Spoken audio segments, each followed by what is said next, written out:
Hey everybody, this is Rydo and we're back to Yu-Gi-Oh! And video game news. We are starting today on Friday, April 28th, a little bit later. So I had something to do yesterday, so I didn't really get as much gameplay done as I had potentially wanted to, but I actually got a decent amount of gameplay done, just the wrong game. Because I was out of my house, away from my computer, and so I pulled out my Nintendo Switch and started to play Metroid Dread, which is a game I bought, I think, somewhere around Christmas, and here it's April, and I hadn't even put it in the Switch or turned on the Switch since then, so I really pathetically don't deserve to own the Switch at all, but whatever. So I was out of the house, and I made the horrible mistake, and arguably I'm probably 6 hours into the game, and there is definitely an argument to just starting a whole new brand new game because of this mistake. In it, if you're not connected to Wi-Fi, you don't get the updates, which is true for anything, but with a portable console like the Switch and Nintendo in particular, you have an increased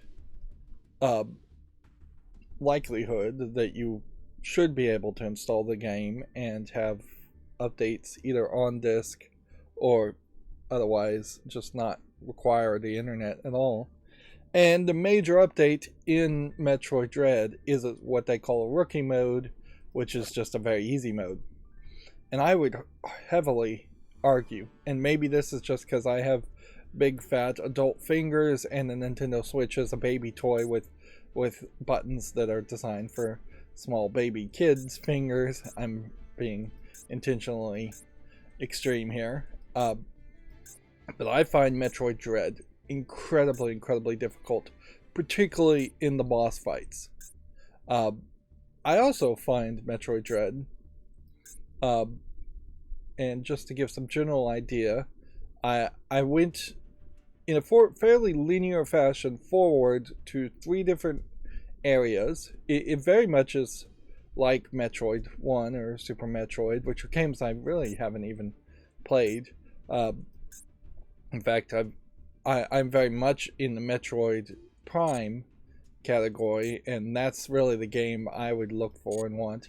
And so I was somewhat disappointed to find out that at least at the beginning you don't have a way to scan characters to get more information, which it feels like there should be something like that. I also played a little bit of this off screen, but it's really hard to care about playing Yu-Gi-Oh! When I was kind of hyped on playing Metroid Dread until I started to die over and over and over again against the bosses. And when I say bosses, it's important to point out, slight spoiler, I'm not talking about the bosses that are effectively immortal and you have to just run away from them. I'm talking about more organic. The immortal ones are kind of robotic, and I'm talking about the more organic bosses that are more traditional to a Metroid series. Do we have something new in solo? I need to play some solo. I'll do that off screen though. Nope, it's just the same new thing. I was winning more while playing this, so I kind of appreciate that. We aren't likely to get to at least this point, and then you basically have to consider it gravy to get to this point. We have 3 days left to get to this, and there is also a need to just check on what the extra quests are. Like, win 9 more games seems like a lot to ask for 3 days. Destroy cards seems like a lot to ask. Normal summon 2 more things we can do, and duel 5 more times we can do. But winning and destroying cards, I may have to just make a special deck if I'm going to go for that. So yeah, it's incredibly hard. I think so far in Metroid Dread, um, it feels like there's a very heavy influence on the counter button to escape bit taking damage, to the point where almost every small enemy in the game really wants you to use the counter button first and not just shoot it, which that fairly significantly uh, shifts the uh, idea of how you would play a Metroid game. It's really not shooting things from far away or um, targeting them. Although I guess, yeah, I would say even in the first Metroid game, even though you're always shooting horizontally, the idea of being able to jump up a certain number of pixels to hit something that was higher or lower was a fairly high element to the game. And now that you can lock yourself in place and target something, and they really want you to use that more, which is also kind of awkward, you almost have an exact opposite movement there compared to the Resident Evil 4 remake, where in Resident Evil 4 you locked yourself in place and then targeted and shot zombies, and in the remake they've gotten rid of that with more buttons and better just general ideas of how you would do something like that.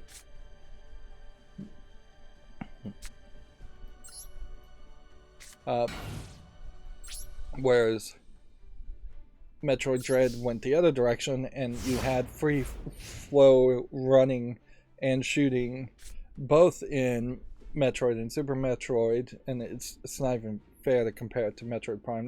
Metroid Prime is effectively a different game that should just have a different name on it. I already think I've figured out probably a surprise in Metroid Dread that's going to be revealed. If it's not what I think it is, then it does seem like the justification or the lack of explanation as to why you do the standard Metroid thing and lose all of your abilities at the beginning feels really crazy. At the beginning of the game, you see Samus Aran approaching the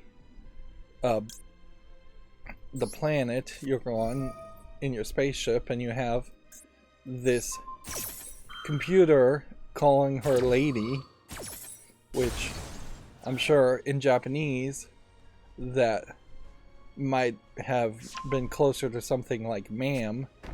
Lady at a certain point almost feels like she's in the royal line at some point, which, I mean, Samus Aran, I don't think really you would say was in a royal line or should be referred to as a lady in English.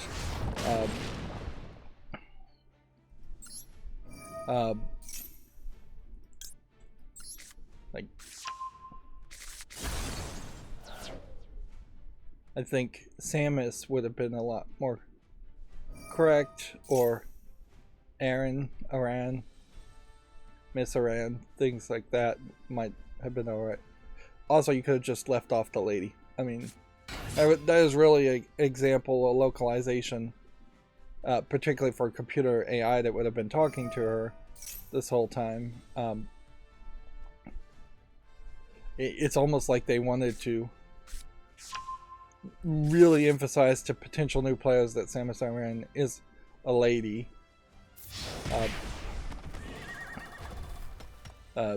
Or in Japanese, they're using the female like honorifics.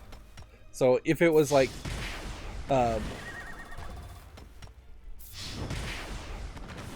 saying something in Japanese that you would only say when speaking to a woman, and they localized it that way, that'd be crazy. But it's believable. Nintendo is really this crazy company that's not really evolved enough as far as hiring the right people to do translations and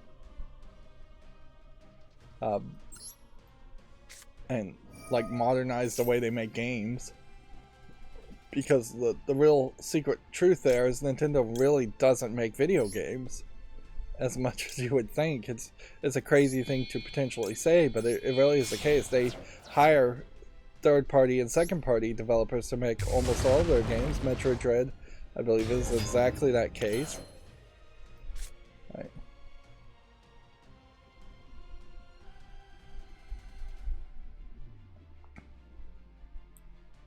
Well, I guess the question would come down to why would I want to do something like that?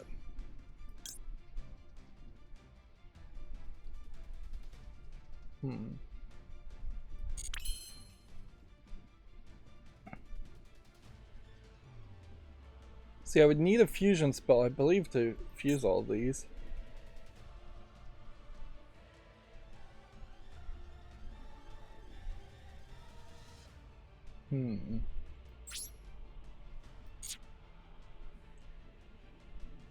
Okay. So I want to activate this, I guess. Tribute this.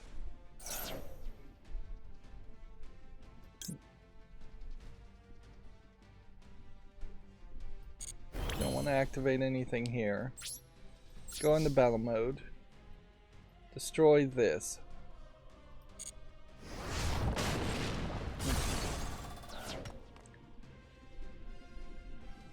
And then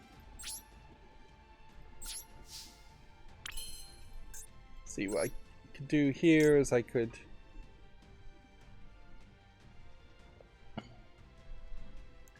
now activate this and banish one of these cards from my graveyard.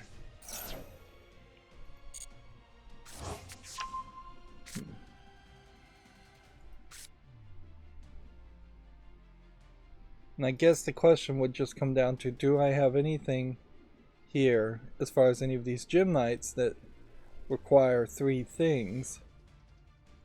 I don't think I do. In fact, this whole build is pretty useless because this is like our strongest character that we could even summon, so yeah.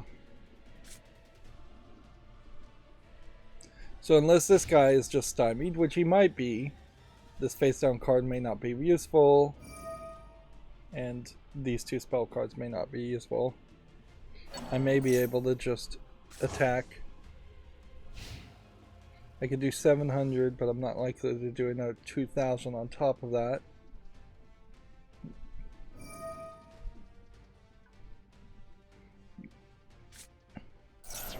So yeah, I'm now effectively, as far as the accountability section, in this weird position where probably over the weekend I'm going to play using my 8-bit DOE adapter and an Xbox One controller plugged to my TV now that I'm back in my house, and just play more Metroid Dread. I may very well, like I'm just stuck at a boss fight right now, find that I need to start a whole new game on rookie mode.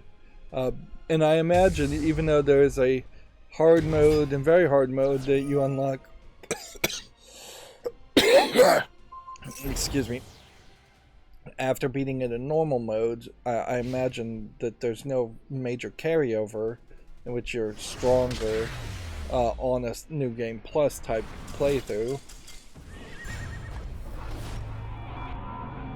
because Metroid games don't have a typical RPG like elements where you would double the amount of damage on your standard beam gun. You get new guns and that doubles or triples the damage. So unless you start a New Game Plus with the ultimate weapon and then you just don't upgrade at all, I don't know what a New Game Plus mode could really help you with. Although, if it did have a New Game Plus mode and you started with all your energy tanks and missiles, and particularly Super Missile, yeah, I bet at that point the game would be fairly fairly easy. You do fight these creatures that seem to be kind of a callback to Mother Brains, which Mother Brain in the Metroid series has always been this concept that was a little too out there, so kind of hard to bring back that monster, even though they brought back pretty much all the other monsters multiple times. If really they're just giving you like the exact same story over and over again with the same monsters a lot of times.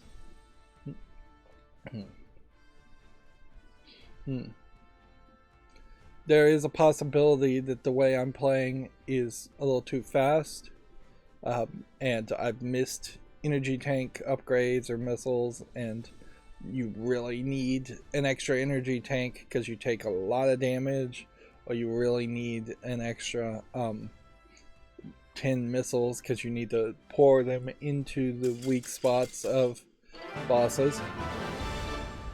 Perhaps the fact that there are weak spots in bosses that are the only vulnerable spots also creates a very different experience compared to most of the encounters you'd have in Super Metroid.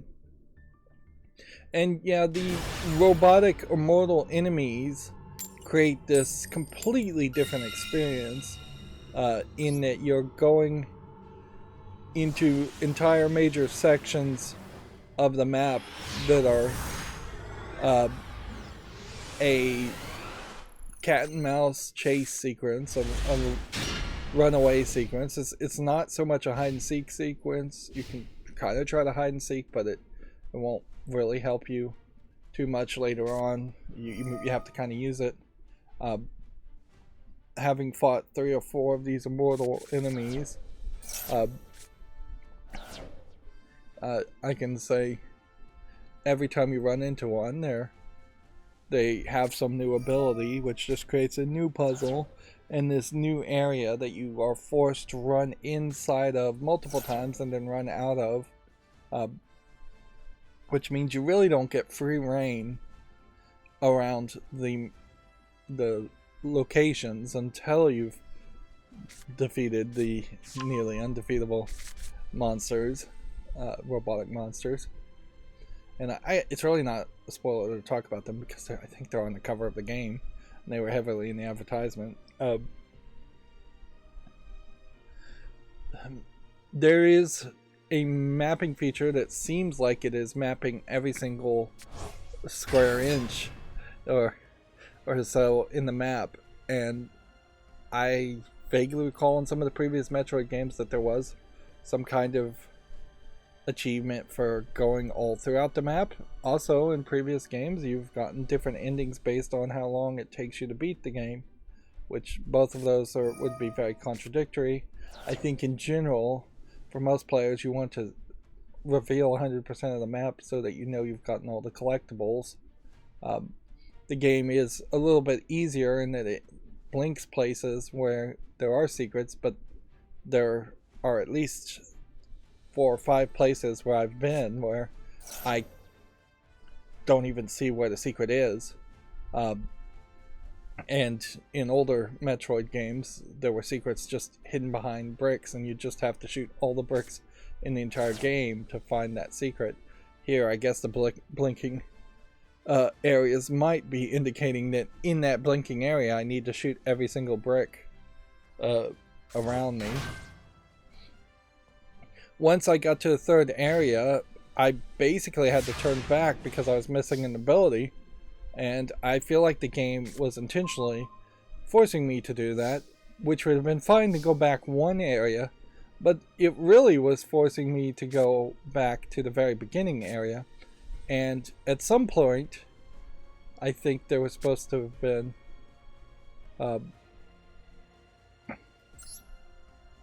I think there was supposed to have been a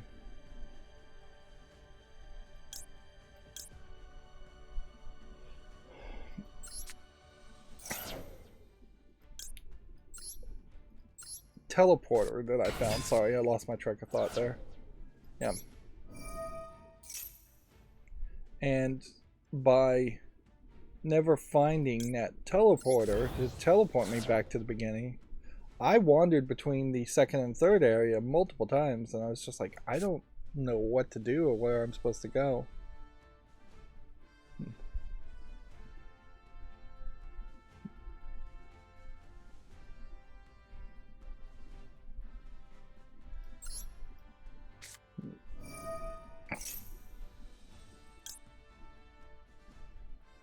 Let's see.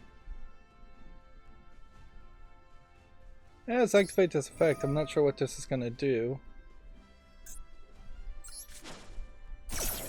I hope I just tributed it just so I could summon something else.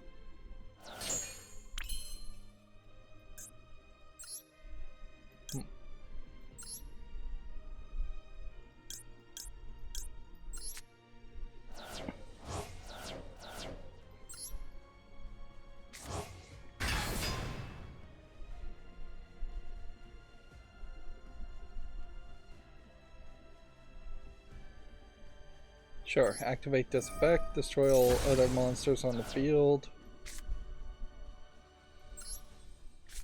Just activating every card in our hand.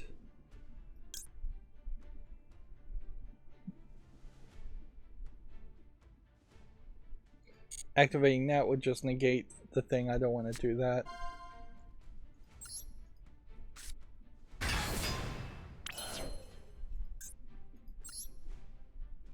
And almost certainly there's not something I want to do here. Alright, that's working out fairly well.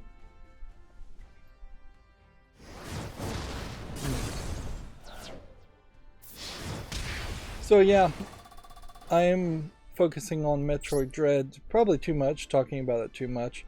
I can't make any footage around any Nintendo game. So that's an issue. I can only really talk about it in these sequences. And I am in this weird position where I was not particularly that interested in even playing Lego DC Supervillains, and now I'm going to completely break the flow of that and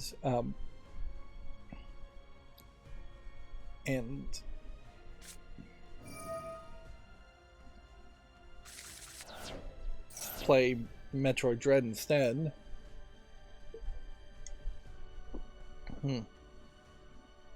Should I tribute a card so he can't draw a card?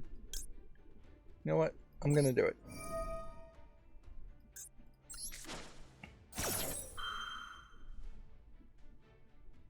Of course.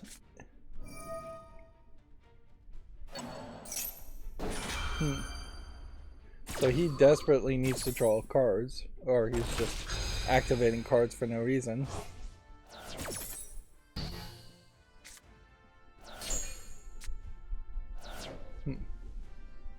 So that leaves him with 2 cards.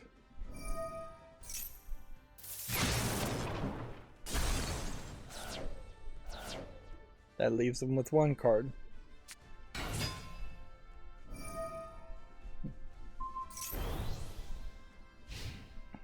So he's got no strategy, really.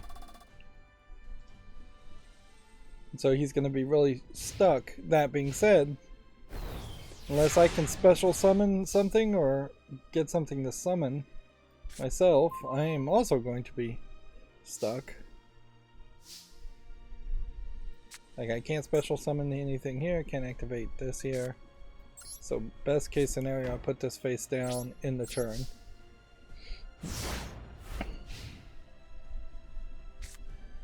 Alright, let's see.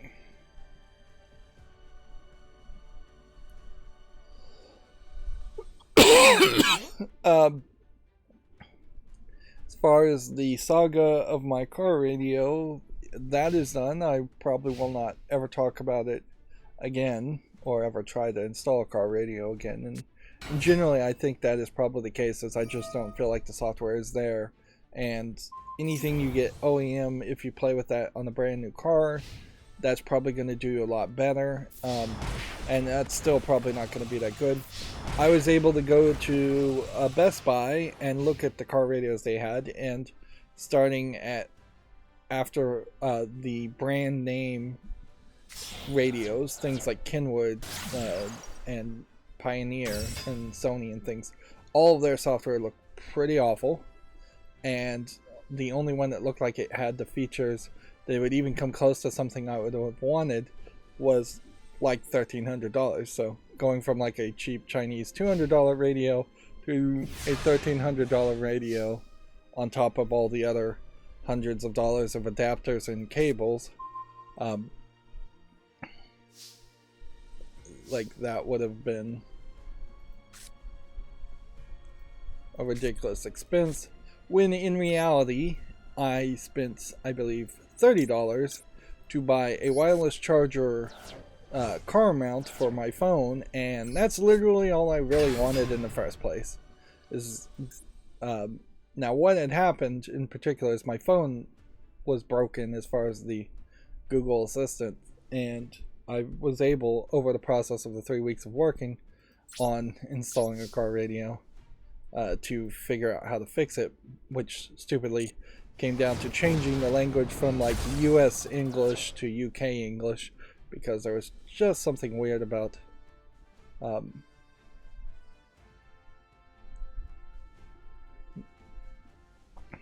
you want to activate this ability so you can attack a second time. Yeah, and why that works, I don't know. It was some weird glitch in Google Assistants, and just Google in general is not programming things well, so all of this technology is too new, and I'm learning that lesson a lot, frankly, as far as like Wi-Fi smart bulbs, taking it too far, having too many of them, that maybe Thread will be good, but then maybe Thread will be a lot like Bluetooth Classic and Bluetooth 1.0, where that technology was really bad, and it wasn't until they started to do Bluetooth low energy, which I think was like version 3, and we're at like version 5 point something now as far as Bluetooth, and it's really only at this point that Bluetooth is a good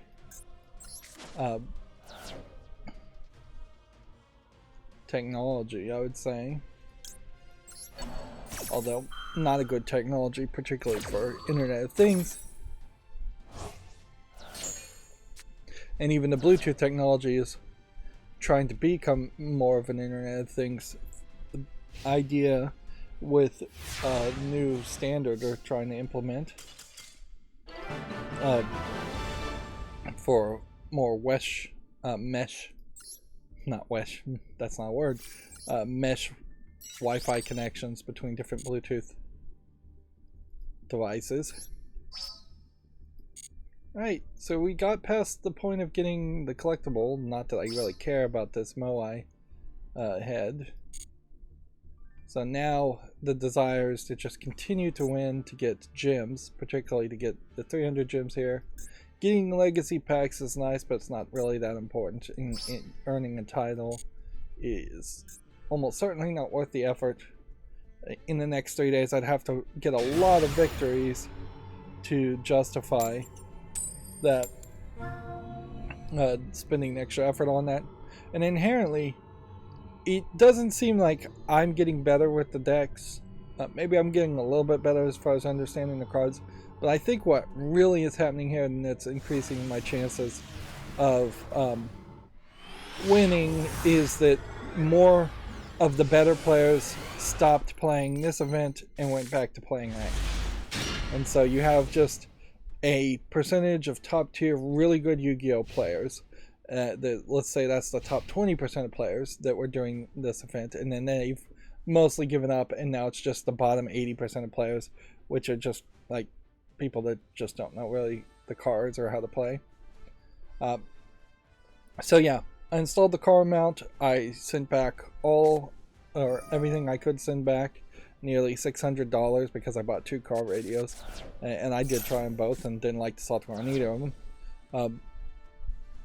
Some of the brand name Sony things, they definitely just don't have features, and they don't have a Google Play Store, so installing any app you want, which is really what you would want, Or honestly, the real solution here is if Apple got into the market and then there was an Apple car radio that had the iOS Apple Store on it, and it was one device that they were creating with maybe different size screens, that would be that would probably create better adoption of changing radios in general, and it would probably lower the price on car radios, which are way overpriced. Like $1,300 for any kind of car radio is kind of ridiculous. But yeah, they were very basic things with like standard to their brand. Sony had buttons that looked like Sony buttons, and then like Pioneer would have buttons that looked somewhat similar but were slightly different. But they were all barely doing anything at all. Like, honestly, if you do need navigation and for some reason you don't have a phone that works and could do Google Maps, then you would, I mean, it'd still probably be cheaper to get a hand-me-down phone and have it plugged into your car at all times, which is probably a smart move to go for. In my case too, is just have a phone in the car at all times. You can buy a Garmin, and like they're somewhat cheap, just a standalone GPS thing that you would mount to your dashboard, and it has some voice activation. And maybe there's even a slight advantage in that the Garmin voice activation probably is offline, whereas the Google Assistant is still going to want you to be connected to the internet. But that's a redundant device. And that really is a solution that that really is a solution to that is 10 years old as an idea.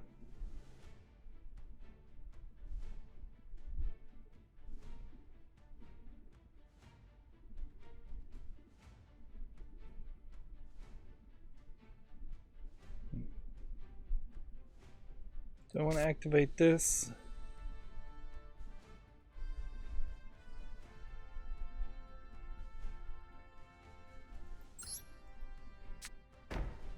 This is an interesting thought. So what's the value of lowering this card's ability?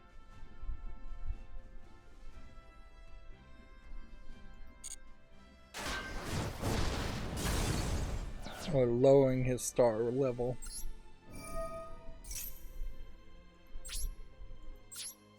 Yeah, I don't know what the advantage really is of lowering his star level to 1.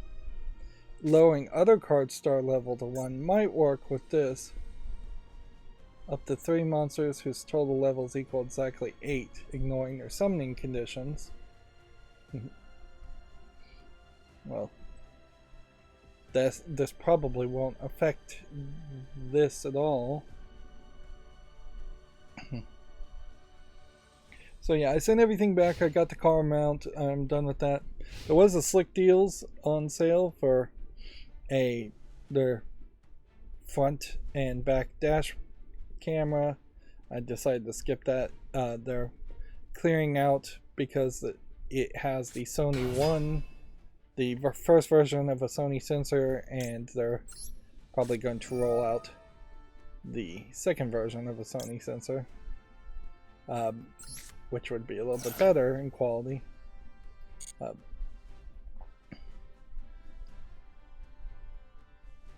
So we want probably a 1, put it in defense position, and then a 3, put it in defense position, and then a 4.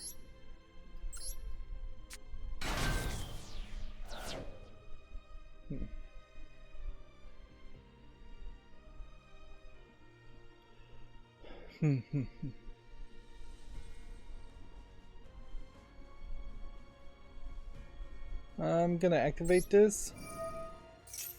Let's see what that does.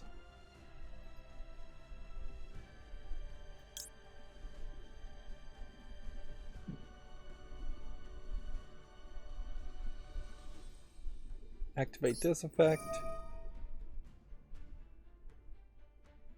And I guess tribute this.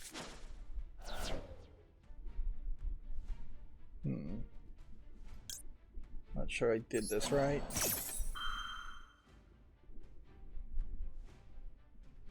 Not sure I did this right at all.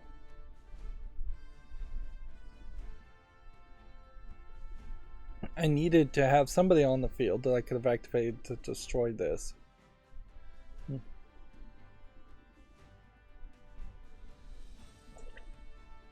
Yeah, at some point I might want to change the dash cam and upgrade it. The one I have is alright, but moving towards a hardwired kit, now that I've seen all the wiring, and particularly weirdly in my case, there's extra fuses where I could find a power support for hardwiring a dash camera for 24-hour monitoring, whereas anything that's like battery or cigarette charger operated is not likely going to be able to work for 24 hours.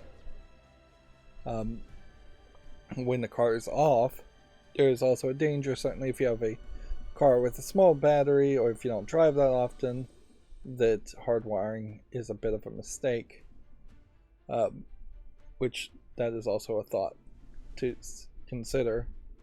And then at some point you can buy expensive car batteries to account for that, to have a second battery.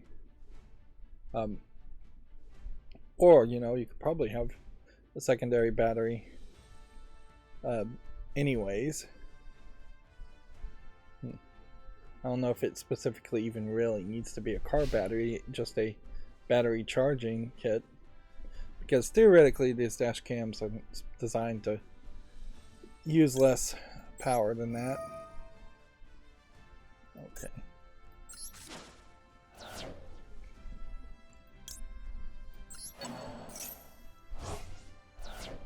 But in the case of my car, it would be difficult certainly to run the wire from the front to the back for a back camera, and they are just adding more and more technology that makes decent arguments for side cameras where you have 3, 4, 5 extra cameras all recording at once. But also upgrading a newer device can get you better lens sensors and can get you better encoding. Moving from like an H.2.4 to an H.2.5 encoding process will make much smaller files, and you are probably, particularly on dash cameras,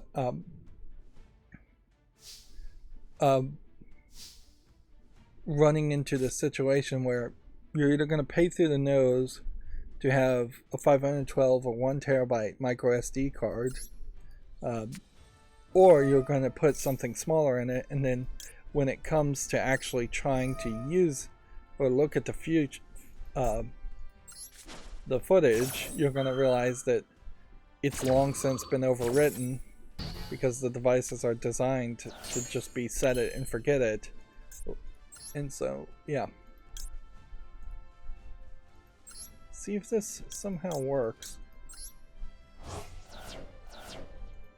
If anything, I guess the trap was to get 3 cards on the field that you could then eventually get 3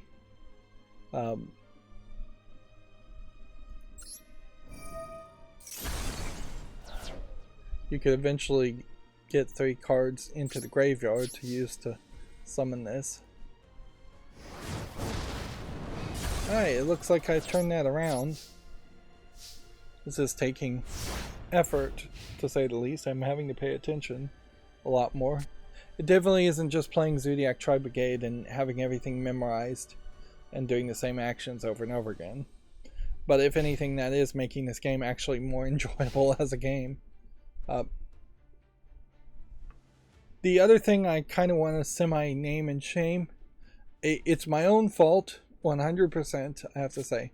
But I found this thing on Amazon called Simply Key as a key reprogrammer. There are multiple different versions for multiple different cars, and I would say probably somewhere around 2005 to 2015 year cars are the only ones that can be reprogrammed without going to a dealership and probably getting charged a lot more. That being said, you very possibly, depending on the features in your car, are better off going to a dealership instead of getting what are effectively cheap Chinese cloned key fobs and a $100 or so programmer to program these cheap Chinese key fobs in. It severely, and I mean severely, is going to come down to a couple of things. If your car has a remote key entry feature, which is an amazing feature that my car does happen to have, or a push button to start feature. These are all features where the key fob is sending, seems like it's probably an entirely different signal to an entirely different technology. If it has those features, then the Simply Key, while it may work to give you a spare key, none of those features will work. So in my case, my car, I'm used to walking up to my car, having the key fob in my pocket, pulling the handle, it automatically unlocks the door, sitting in the car and pressing, putting your foot on the brake and pressing the start button. You never have to pull out a key and mess with that, which is a great feature, frankly. And Simply Key replacement keys just don't do that. They don't. So in my case, what that means is I would have to pull out the replacement key fob I got, and the Simply Key is a $100 programmer with one spare Chinese knockoff key fob. So it's not a bad deal, really. If you don't have those features, you would never even miss them. But in my case, I'd have to pull out the key fob, which means effectively I already have the keys in my hands, press the unlock button on the key fob to unlock the door, to then get in the car, to then pop off, in my case, the button that says push to start, and behind the pop off point you then jam the front of the key fob in and turn it like a key to start the car. So there's obviously like a really narrow near field wireless communication happening when you put the key fob in the key turner hole and turn it.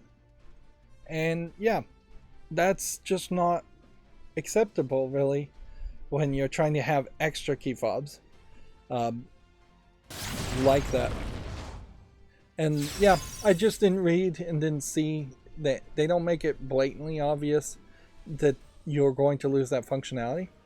If you don't have remote key entry, which you should definitely investigate, if you've always had to pull out your key fob or pull out a physical key to unlock the doors, if you don't have a push to start button, if you've always had to put a key fob in a hole and turn it like a key, or then these replacements seem like they are perfectly fine. That being said, I was not satisfied with my mistake there. But it seems like it worked out in the end, because the programming of it was fairly well. It worked fairly well. It messed up like once the first time. But then I just started over.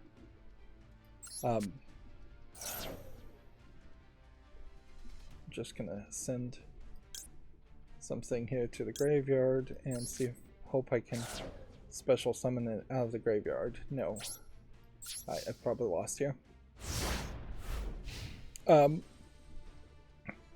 Because what happened as I took apart the old key fob that was giving me trouble, I noticed a couple of things. I noticed it was filthy, first of all. That somehow, even though there was a rubber lining to it, there was just a massive amount of dirt and stuff. And I only assume this was the previous owner. Somehow got a massive amount of just really small dirt in the key fob behind the rubber membrane into the circuitry itself.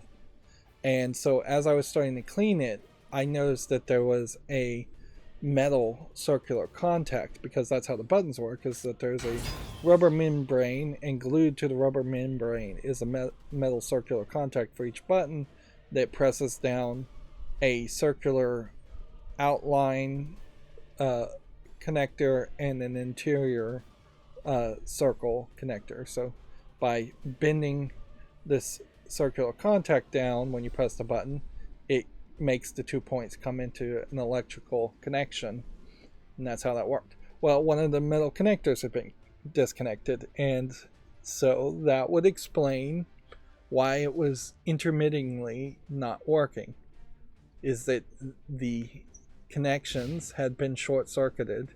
And so it's still very possible that if anything's been short-circuited, the circuitry itself may be damaged permanently, but not highly possible. We're talking a little watch battery, 2032 in the amount of power. So what I was able to do by getting the new Simply key, it came with a new plastic case, which even the plastic parts that I had on the original one were all banged up and really feels like a dog chewed on it or something. So I was able to switch the plastic body and the membrane with the old circuitry after using alcohol to clean the old circuitry and finding that metal piece that it was short-circuiting and removing that. And I was able to put the new rubber membrane in a new hard plastic case with the old circuitry in it, and I'm hoping, and it seems like that is going to work.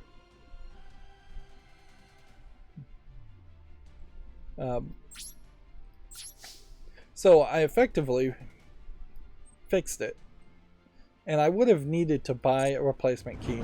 There is, I guess, a scenario where I would have realized that I'm just going to activate this and see if I can destroy this guy.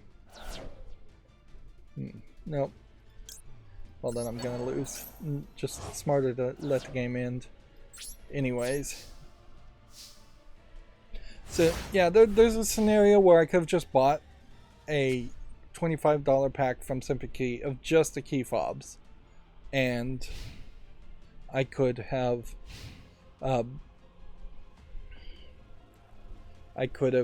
replaced the membranes with that and the plastic cases with that, and not bought in the programmer. But then I would have chips, certainly, that would have never been programmed to a car. And as the way I've done it, assuming my cleaning and really, really minor electrical repair works, I now have the original 2 key fobs, one in a new case looking a lot better, with 6 buttons all working, and the remote key entry working on those original 2, hopefully. And then I have 1 extra key fob that is programmed in my kitchen drawer, and I'm using the secondary membrane that it came with that has only 4 button contacts. So worst case scenario, if I lost the 2 original key fobs, I would have a third that I could unlock.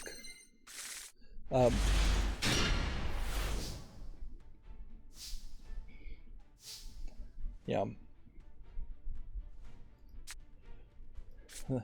So yeah. Special summon this by tossing this in this.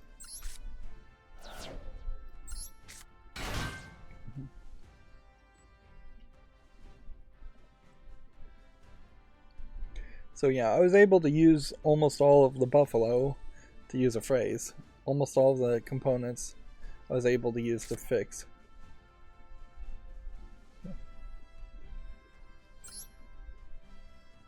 Let's not activate this, let's just end the turn here. play fairly conservatively.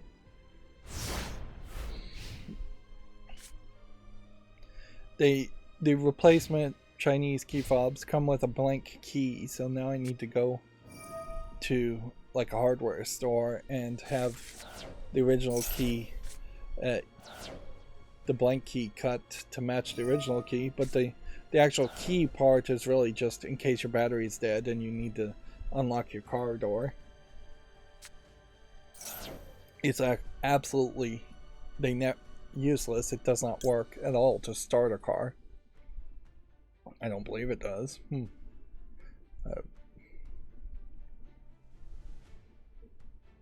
Although maybe it does. There is a slot behind the push button that maybe if I did jam a key, a physical key in there, I could start the car.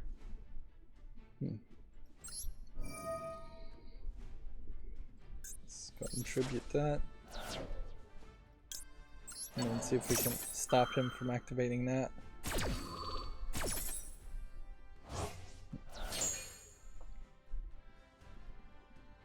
That did not stop that from activating it. But yeah, I'm hoping to be done with cars. My month of being a car guy, I think, is over at this point. And it inherently is just going to come down to if this minor emergency that has me driving around a lot more continues. Like, these were all problems that have existed, I'm sure, for a long time, but didn't bug me or cause me any trouble. Because I was just not driving around that much. And the last car I drove around a lot literally just had a broken air conditioner, and that was by far the biggest problem. Yeah. I would give away a ton of extra gadgets just to have a car that had a really good air conditioner. Because, yeah.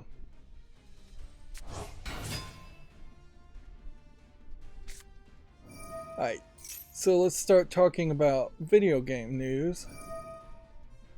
Then, I've noticed this week, probably 100% my fault for starting later, my amount of views on my streams have been a little low, but whatever. It might have nothing to do with me, too. I inherently assume it's my fault, because you kind of have to, but it is very possible that this is just a different week for people, and that's still an issue. I've also been staying awake a ton, which has reduced my productivity, and messing with my Wi-Fi a ton, which has reduced my productivity. I'm really tired of messing with my Wi-Fi. I want it just to work and work consistently, and I'm still really just going around in circles mentally. The real move is to probably get like a Wi-Fi 7 router. They can do open WRT, pay through the nose on that, and then move everything over to open WRT from DDWRT. And just getting a new Wi-Fi router in general probably would create a situation that's just a lot better. Hardware designed to have more connected devices, or potentially access points, and sticking with the same core router.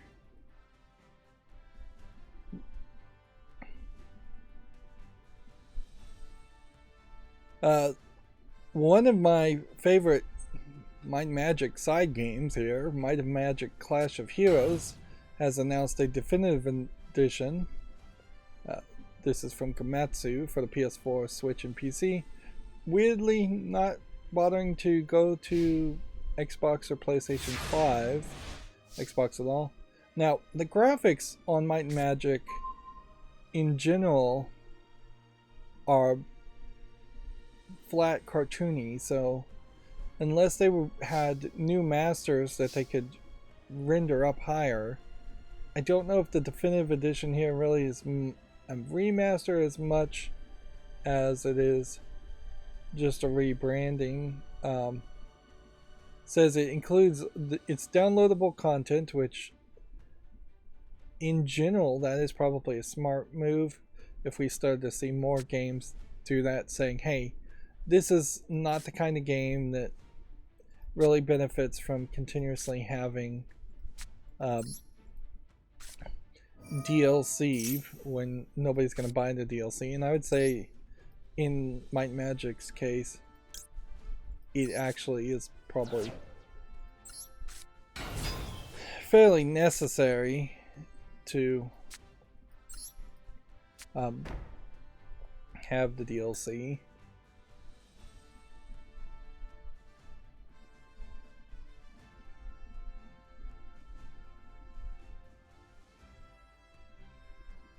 I think we just attack here.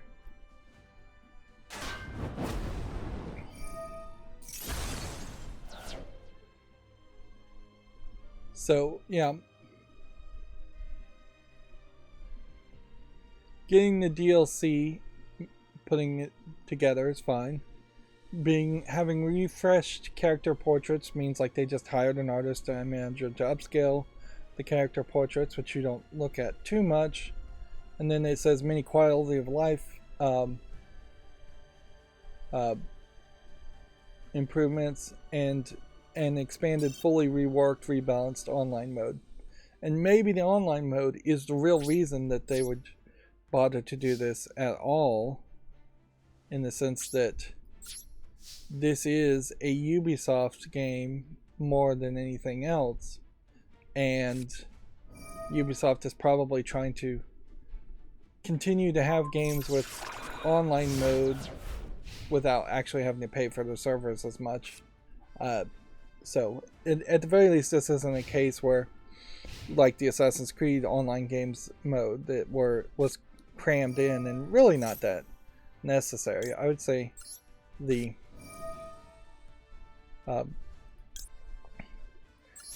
online mode in Clash of Heroes makes a lot more sense.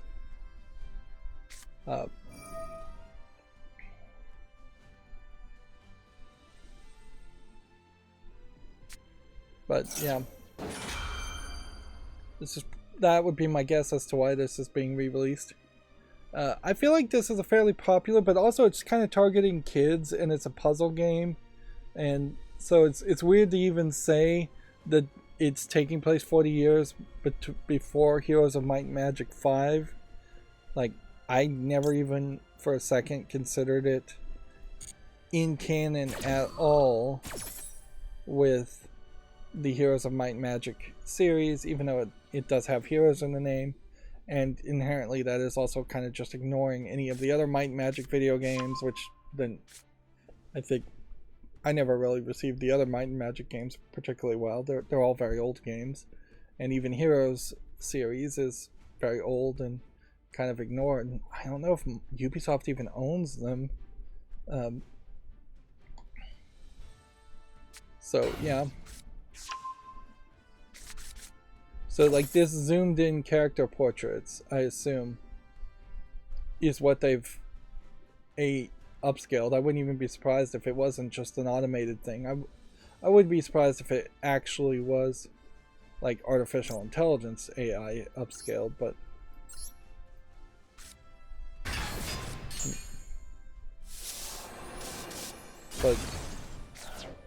automated upscaling really is a thing that has existed.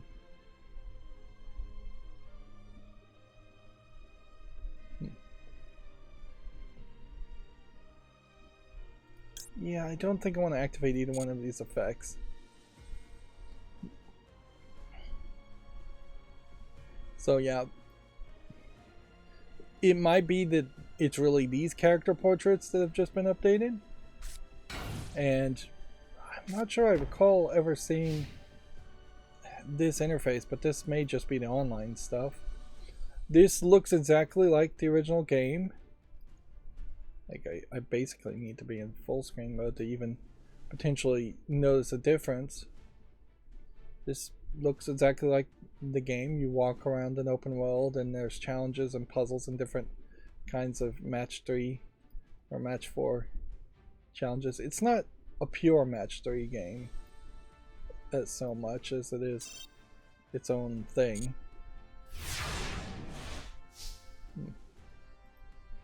But honestly, if you were to just tell me that this was the original game, I'd believe you. I'm not seeing any very big difference here.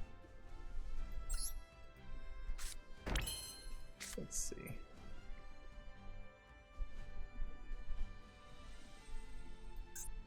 Is there something worth summoning here? I don't think so.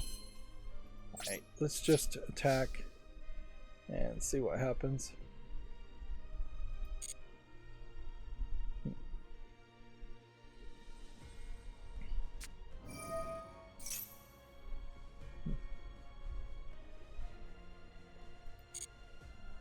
Charmer monsters can't be destroyed by battle.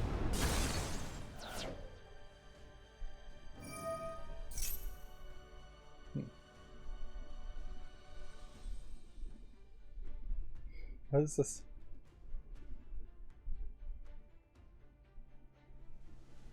Special summon one spellcaster monster from your deck. Okay, I see what it's trying to do here. Let's just activate this effect then. And then tribute this. And then I guess get rid of that. I was hoping for a better outcome than that.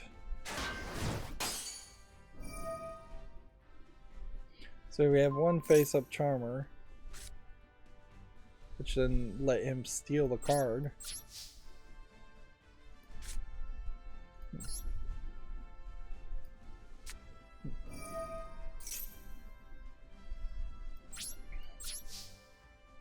So yeah, as far as Clash of Heroes, you have this thing where if you have 4 or more, I think, in a horizontal row, they become these walls that don't take damage. That they take 3 hits of damage to block damage, and then if you have 4 or more vertically, then they attack. It might be 3 or more in both cases. And if you can get a 2x2 grid, then like these yellows will become these characters, and each of these have different levels of health and attack, and you're all just moving to do backline damage, get an attack all the way through a back line and damage and defeat your enemy that way. And so it's kind of a fairly complicated game, which gives you a lot of challenge and a lot of gameplay from it. Eventually you run out of enemies and you run out of things to do. You can just play in multiplayer if you want. The DLC gives you extra characters to play as, which give you different types of minions to use, which changes their attacks because each of the minions has something different here. Like, here's like a 2-player battle where 2 against 2.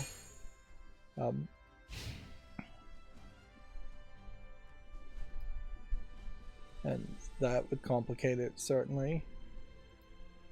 Here you can see this guy's minions were different than the previous minions.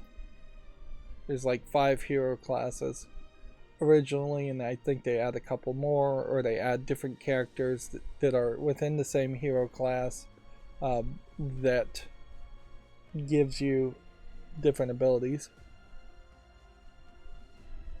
So yeah.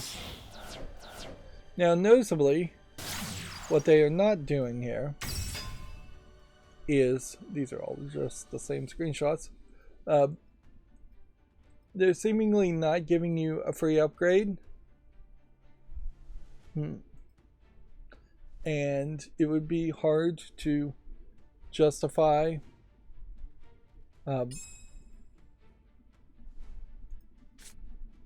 it would be fairly hard to justify like the idea of buying this game to play it one more time, since I played it a couple years ago and there's just so many other games I already have, and so many games otherwise.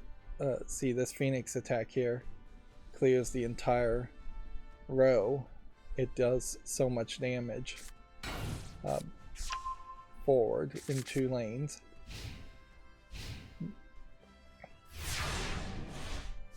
So yeah, I would like a free free upgrade if they were willing to do that. Otherwise, this is a game that I'll pull on my wish list and then really need to wait at least 4 or 5 more years before I could get around to playing it. And I wouldn't say that this game is that big of a I don't think it's that big of a game to justify playing it any more often than that.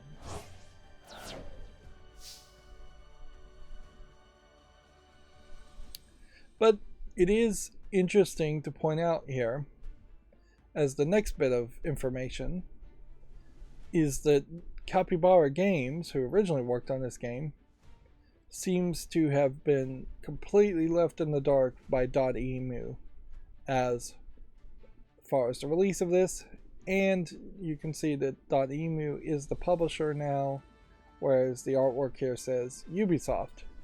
So the rights potentially reverted to .emu at some point, or maybe for the first time ever went to .emu. I'm gonna run out of time if I'm not careful here.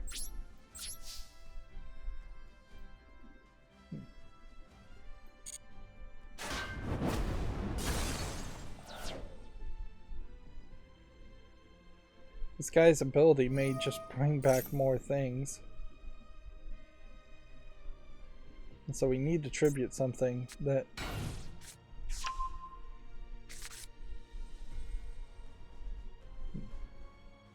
Yeah, so if I had activated this ability, I could have destroyed the spell trap there.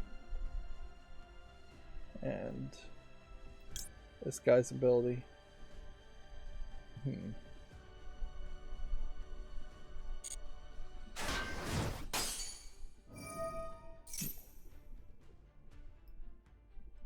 This guy built this ability.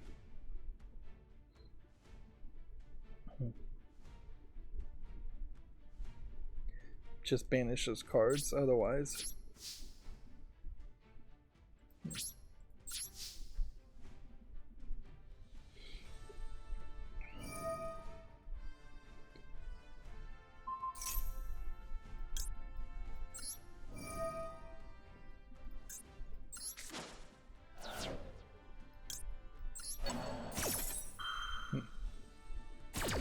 Obviously, I'm not paying a lot of attention here to this, and this should be our last game. Anyways, I am in this weird position where over the weekend I want to play a Metroid Dread, but I really should be playing this over the entire weekend.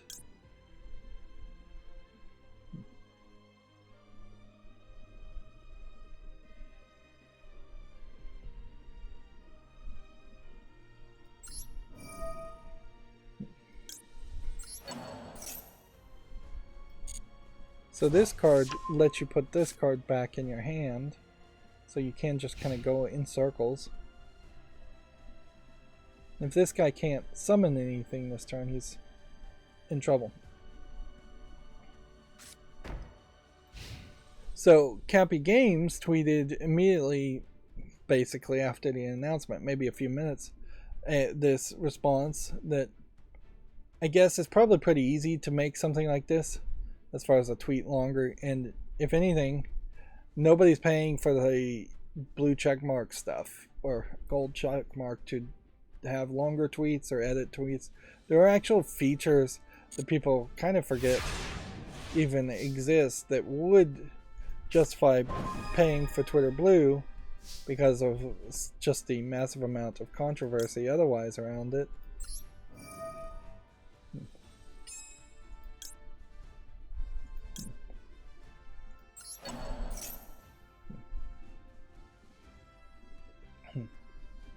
But yeah, they said, and this is frankly a genius move if there's any bad blood secretly behind here.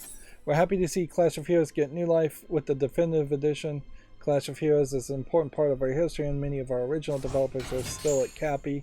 We're thrilled to see that the games have resonance with players today. Development of this remake came as a surprise to us, which just say it straight, but don't put any negativity on it. though we weren't involved in this edition, which this is great because now if the new edition sucks, Cappy's not is actively saying we're not taking the blame for that. We hope fans enjoy this new version of the game that we hold so dear. So they're really killing you with kindness here if there's actually any bad blood, or you can just take this as written and make an assumption that they actually mean what they're saying. I don't know if Cappy Games particularly cares or wants to be making a Clash of Heroes remake. Noticeably, didn't seem like there was ever any movement or desire for a sequel or continuation, which really that's what should have happened. Instead of a definitive edition, they should have potentially opened up the door to a... That took way too long, but hey, we ended on a victory. It would have been much nicer for them to say Clash of Heroes 2 has been announced and we're making a sequel instead of a definitive edition, which really is just trying to... so we got another 50 gems because of that. They're just trying to resell it. Now, also, I guess if there's a whole new revamped online system and .emu is the publisher, then it probably is .emu that is in charge of running those servers. So yeah, I would still need to normal summon one more monster, which it's kind of hard to normal summon anything in Yu-Gi-Oh! And win 6 more duels, which if I play over the weekend a lot, seems like we could do that. I actually did destroy a lot more cards than I thought I would. And then as far as daily quests go, I may miss out on this in one day, and solo I have no real reason to miss out on. So let's just quickly clear out the field as far as all the things we have collected.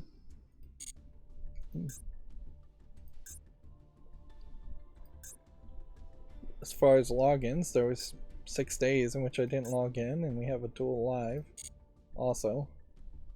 And the amount of like gold we have is getting pretty high, so there is also an argument for that. And we have plenty of time still to get up to level 100 on the gold battle pass. 2 more months. So what it really would come down to is there possibly an argument towards like this Blessings of Nature deck and buying 30 packs, 30 cards around that.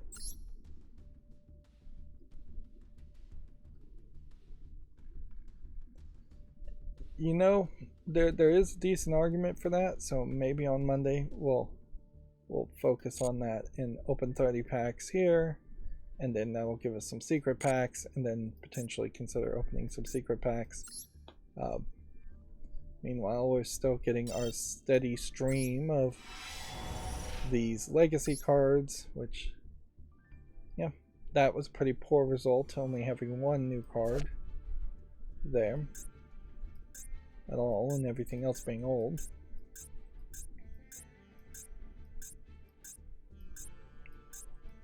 We're making steady progress to having almost all the cards. And yeah, it does feel like somewhere around 2 or 3 years into this game, if I continue with the same amount of gem earning, I would potentially have so much extra gems that I could buy not 30 packs on the new expansion, but like 60 packs on the new expansion, and just be happier.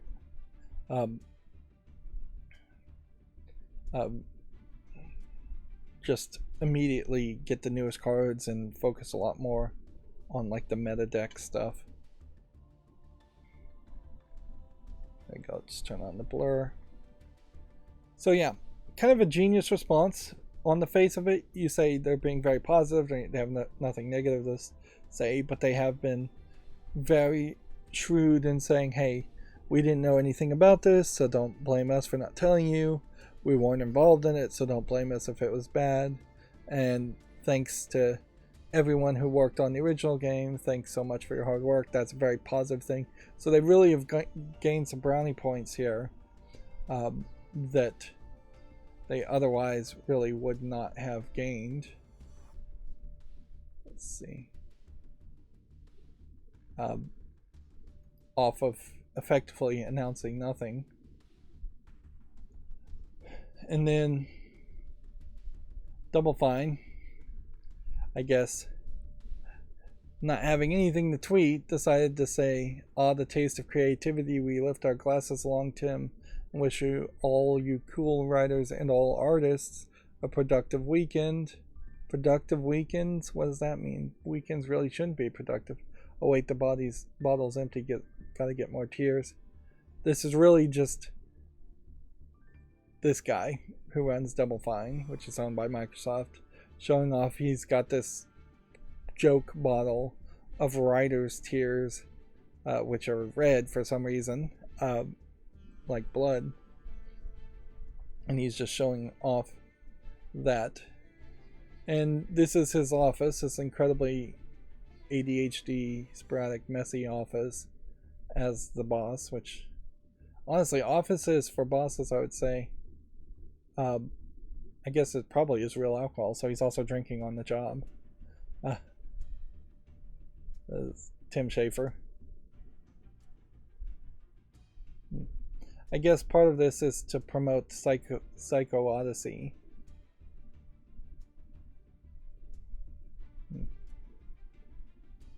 He's congratulating himself as the writer. Alright. So, yeah. That's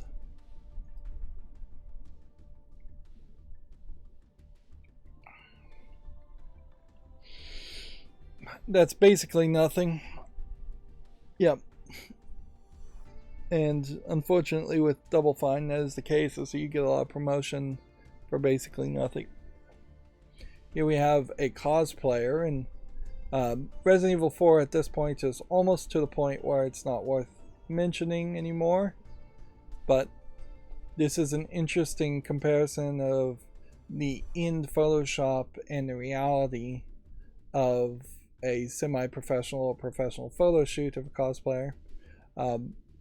So here you have Ashley, and noticeably you have Ashley in the cosplayer in an outfit that is extremely close to the original Resident Evil 4 outfit, not the new Resident Evil 4 outfit, which there really wasn't any way for there to be a bigger controversy around that.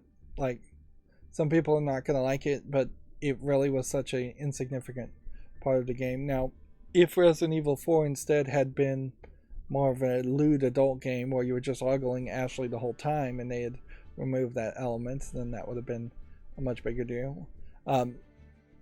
In comparison, some of the other like lewd dungeon crawler games that have the sensual massage type games where you're groping, or the groping simulator games, that's what they are better described as.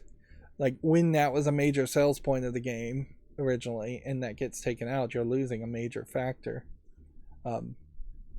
Ironically, in an effort to put the original version, the official version of the Resident Evil 4 remake out with Ashley in a slightly more conservative outfit, they also put out a new version of the game that was just way more easy to modify, and so now there are complete nude mods, over the top nude mods for Ashley, and bondage like outfits for Ashley, and so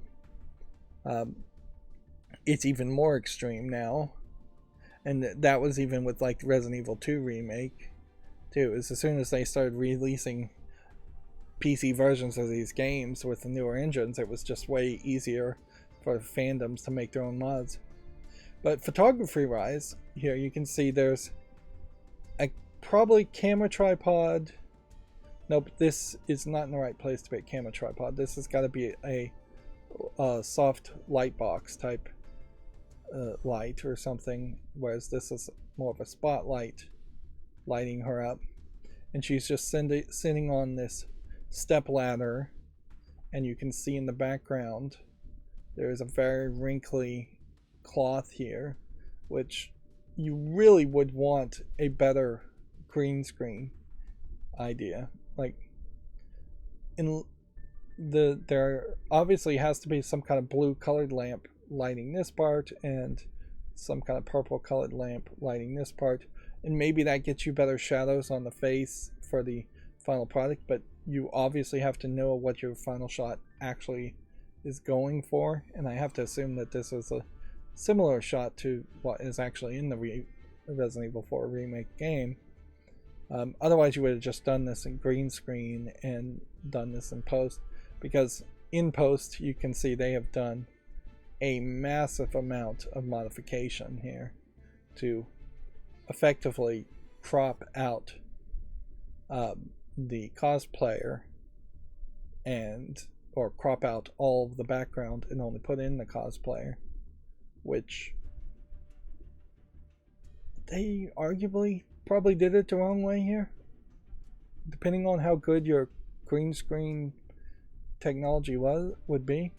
If she was instead behind a green screen and the floor was a green screen too, which that's the way a green screen should be, is that any part you're going to see, even the floor, should be there.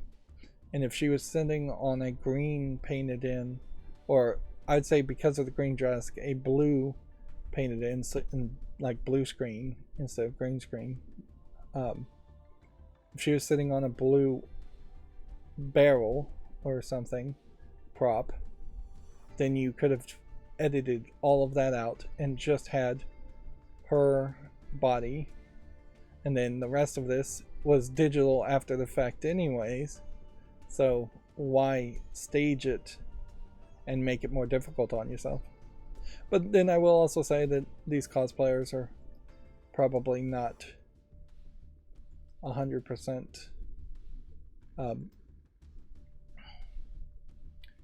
see. They're not 100% professionals, and photographers in general are not 100% professionals, even though they often pretend to be.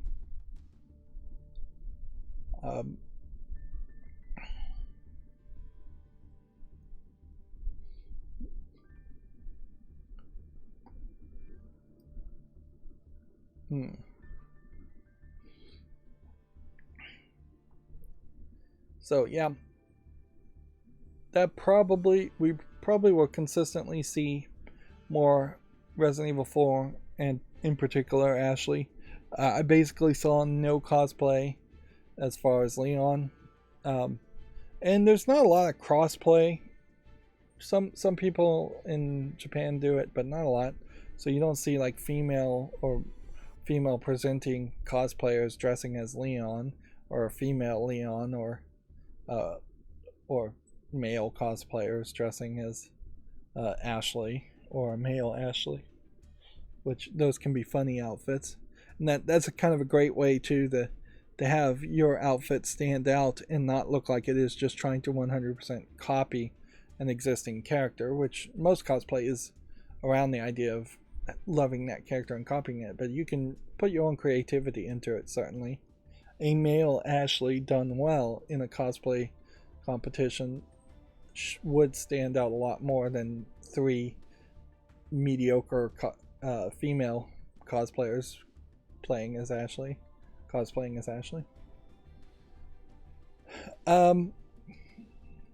Going through the news here, as far as Video Games Chronicles, their new servers seem to want to block my macro a little bit more, so I put a bigger pause on that. Hopefully that will fix that.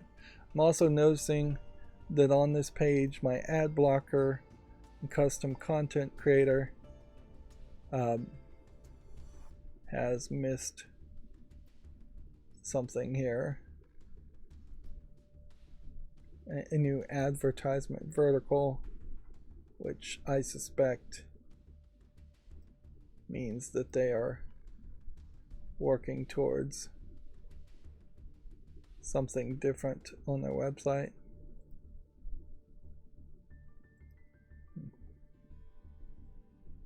Let's see.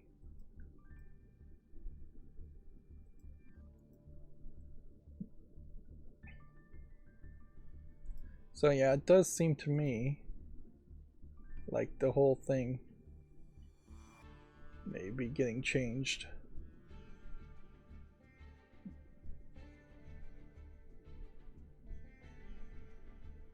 And see, some of this CSS is just weirdly spaced and designed, so I can only do so much to change things.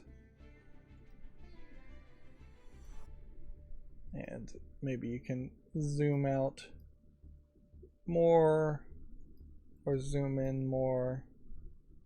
Like if I zoom into this point, that starts to line up this text with this text. And then if I try to increase the margins,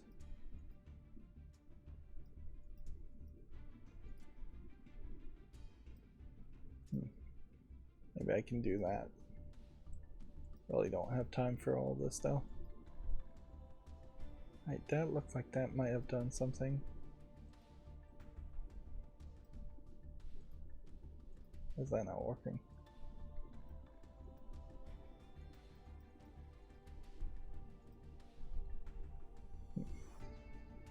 Yep, I'm not gonna mess with it anymore, but it does definitely seem like there's some changes going on. And as for this actual story, Microsoft says the Activision deal block is the darkest day in 4 decades in Britain. Headline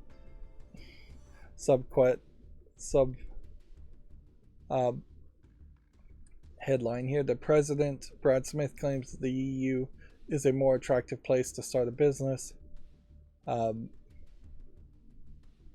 Brad Smith is the president of Microsoft. Yeah. So yeah, you can definitely see a problem with major corporations and big corporations in that you have a president and a CEO, and both of them are shooting off their mouths from Microsoft. Then you have the Activision Blizzard CEO, and then you have a lot of other people in general just laying out their opinions for Video Games Chronicle, to quote mine. Really, they should have all been on the same page and had just the CEO of Microsoft put out all of its comments as a joint statement with Bobby Kotick, instead of everybody saying something different or saying something on top of things and just trying to publicly shout down the UK, which I don't feel like that's really going to do anything for the UK. If my understanding of how British politics works, you have to really kowtow and appease and probably bribe the people to get what you want. And the second you piss them off, they're going to hold a grudge forever.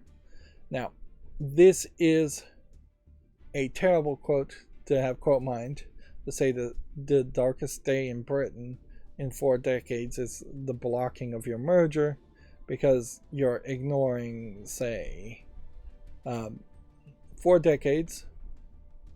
So that would be, let's say that's the, we're in the 2020s now, so that would be this decade, and then the 2010s, then the 2000s, and then the 1900s. Arguably, you should even go into the 80s. Like, I'm pretty sure Princess Diana died at some point in that timeline, which would be a darker day. I'm 100% sure that Queen Elizabeth died in that point, which would be a darker day. I'm pretty sure half, at least, of all of the UK citizens or Britons would say that Brexit was a dark day. Certainly. Like, so you're making really, really bad comparisons there. And those are just like national things that come to the top of my head at the beginning. Like, there's definitely a lot of other controversial days that are much bigger deals than Microsoft Blizzard not getting the merger approved. So yeah, the knives coming out after they've made a decision and showing you're going to fight is probably better to use that with lawyers in fighting it than as a through the press and through newspapers. It definitely doesn't make Microsoft seem like, oh, they're a victim here when they're verbally attacking like this. They should have definitely said that this was unfair and that they were being treated unfairly, and that justice will prevail when they're on the right side of what is good and right. Effectively, that's how they should try and paint themselves, and that instead they now come off too aggressive. It's a delicate dance, certainly. Apparently, also, Microsoft tried to buy a different mobile game publisher before Activision Blizzard. The company says it wants to create a new Xbox mobile platform, which we do know that's the case, but create a new one is really the wrong term when clearly your desire is to buy a pre-existing one and then retrofit it. Yeah, with all my uBlock Origin ad blockers disabled, it does seem to me like they are trying to change how this all works. Although, notably, they're doing some kind of reactive thing, too. Because the ad on the side here is not showing up at that scale. And then all of a sudden things do show up here. And then more ads show up here at that scale. Yeah. And so it's doing this like reactive layout.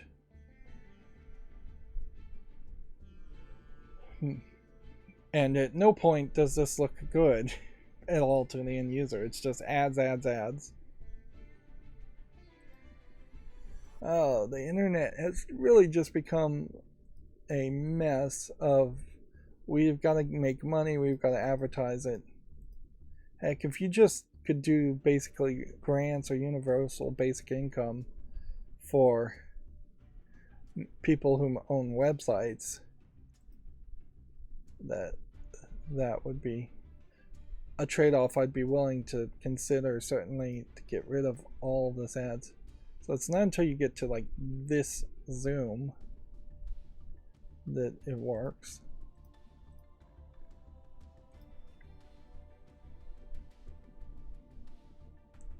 Yep. And it's just absolutely not designed in any way that ads could be turned off even if you were paying through for like some premium service on the website. Which, yeah, it's a shame that there isn't something like that too, where having an account like Amazon Prime would entitle you to free logins to other websites. This is the best zoom here. And then adjusting that way. That's like the absolute best I can do, I think. But ideally you would want to be able to remove more margins and work with that. See, that almost looks pretty, like there's a background here. But as soon as I need to add margins,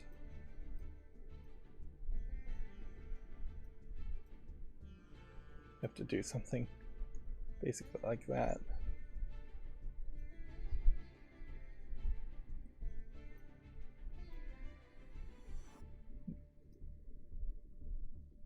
And it might be better to do that. I'm fiddling around here. And theoretically, should be able to find the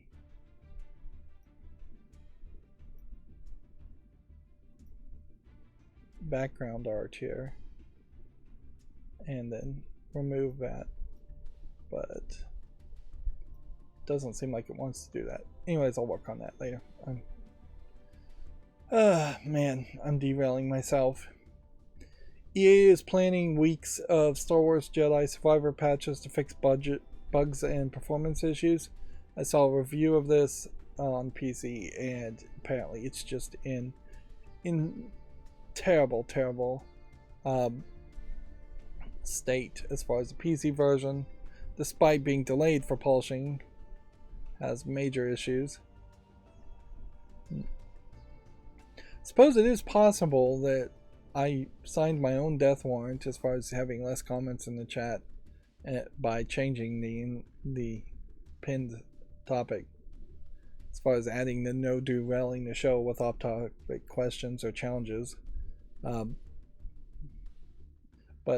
I guess inherently that is what I'm deciding to do, like, because I really don't want to just have a show here that is just going to boil down to potentially, if I ever did get really popular and had 10,000 subscribers and there was thousands of people in the chat, I don't want hundreds of people all challenging me at the same time just for me to tell them no.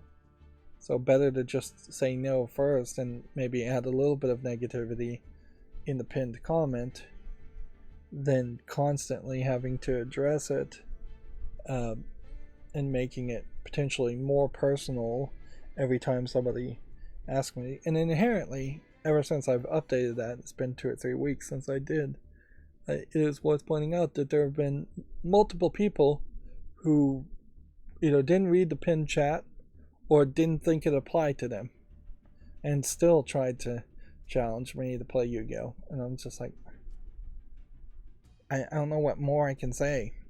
Like,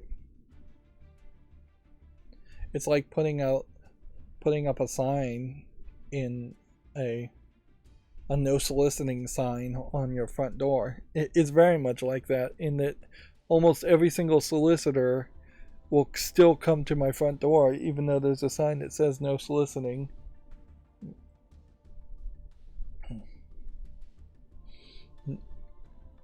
I have wished that there was some kind of automated gate device. Yeah, somebody should invent that, really. Something that just says, are you trying to sell something? Are you a solicitor? If yes, then go away.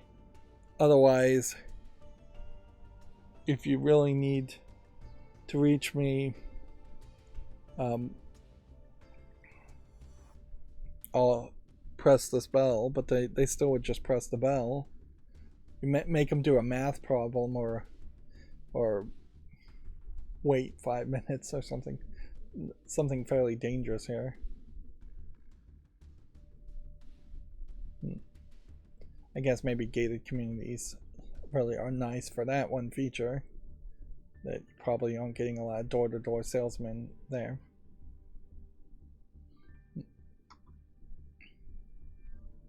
Moving on, Final Fantasy 16 has a PS5 hardware bundle, controller and console cover being revealed. Yeah, I'm not going to sit here and reload each page to fix this visuals. These will be fixed Monday, next time I open more tabs. So you get custom character controllers and custom art on the ridiculously shaped PlayStation 5. And I assume a PlayStation 6 would also be ridiculously shaped, since, yeah, nobody's going for that boxy look. If anything, Microsoft might be interesting if they went for more of an artsy-fartsy, ridiculous shape and try to steal the thunder of a PlayStation 6, because that'd be interesting if they swapped over. May's Xbox games with gold include Episode 1 Racer, Star Wars Episode 1 Racer, according to Komatsu. Probably get that same article better from actually Komatsu, not Video Games Chronicle. Redfall's launch trailer invites players to bite back next week. This is really just a launch trailer announcement. May's, quote, free games with Amazon Prime Gaming have been revealed. Which, okay. Some pictures here. But have to really read the list. Star Wars Rogue Squadron, Super Sidekickers, Samurai Showdown, Planescape Tournament Enhanced Edition, a game called Lake. That sounds like a mobile game. Maybe not. Robo Armory, Last Resort, Cardboard Kings, The Almost Gone. This is a long list of games that I do not recognize at all. Yeah, there really is just Planescape Torment and Star Wars Rogue Squadron 3D are the only real recognizable names, which I do suspect this is the way Amazon Prime Gaming is going to go. Is it's just going to be less and less quality games or recognizable games. And yeah, Amazon Prime really just needs to have one person in charge with a real vision as far as their gaming move. Potentially rename Twitch and shift people from the Twitch site that are worth shifting over, both streamers and people that actually work at Twitch, which I don't think there's actually that many Twitch employees. They need to be on an Amazon Prime Video, and there should be Amazon Prime Video games, and it should be in every Amazon Prime app. As far as the Prime Video app, there should just be a separate section for video games, and there should be at least one shelf on the home page that is showing streamers. There needs to be a major lockdown in that case as far as who can stream or who's eligible to be highlighted to stream, at the very least. And Twitch in general just needs to be a better competitor to YouTube, when Twitch really should have won versus YouTube as far as game streaming, and failed miserably. In my opinion, has failed miserably so far. And then the free games from Prime Gaming are nice, but I think they're just going to spend less and less money to give away free games. That at a certain point it is just going to make more sense for them to start giving you discounts for purchasing digital codes on Amazon.com for games, or than it is to have its own separate website or purchase physical copies of games. Moving on, the first Armored Core 6 gameplay trailer confirms an August release date. Okay. The Epic Games Store's next free title has been revealed. It's Against All Odds. Callow the Kangaroo and Horizon Chase Turbo will be free next week. Let's see. Don't want to promote the plot podcast. Video Games Chronicle definitely promoting their podcasts a ton now too, like as actual news when it is in their news tag, when it is not news at all. Let's see. Sony smashes console shipping record as the PlayStation 5 clears 38 million shipped.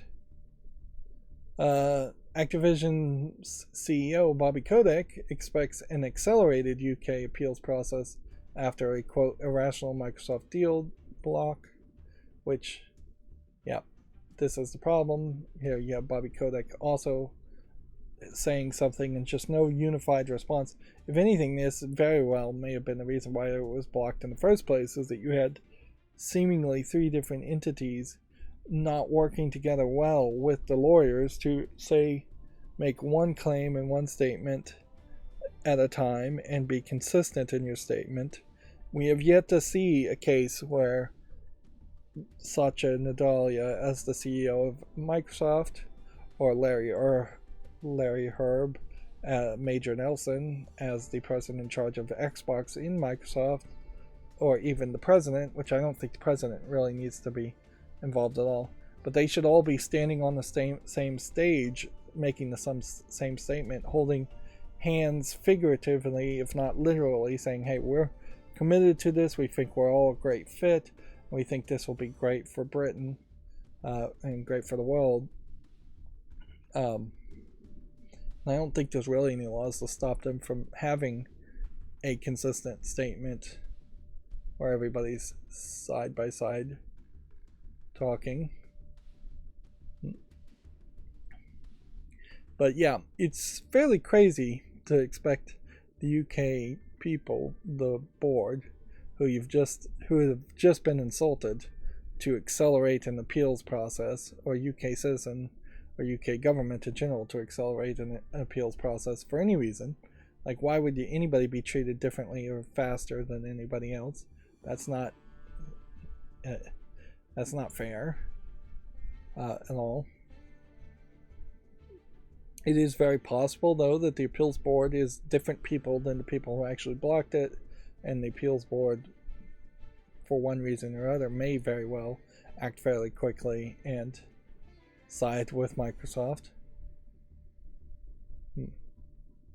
I definitely heard an argument as I was listening to somebody else try and talk about this, is it may be very well a case that these countries don't have any business really in their continent to control the merger at all.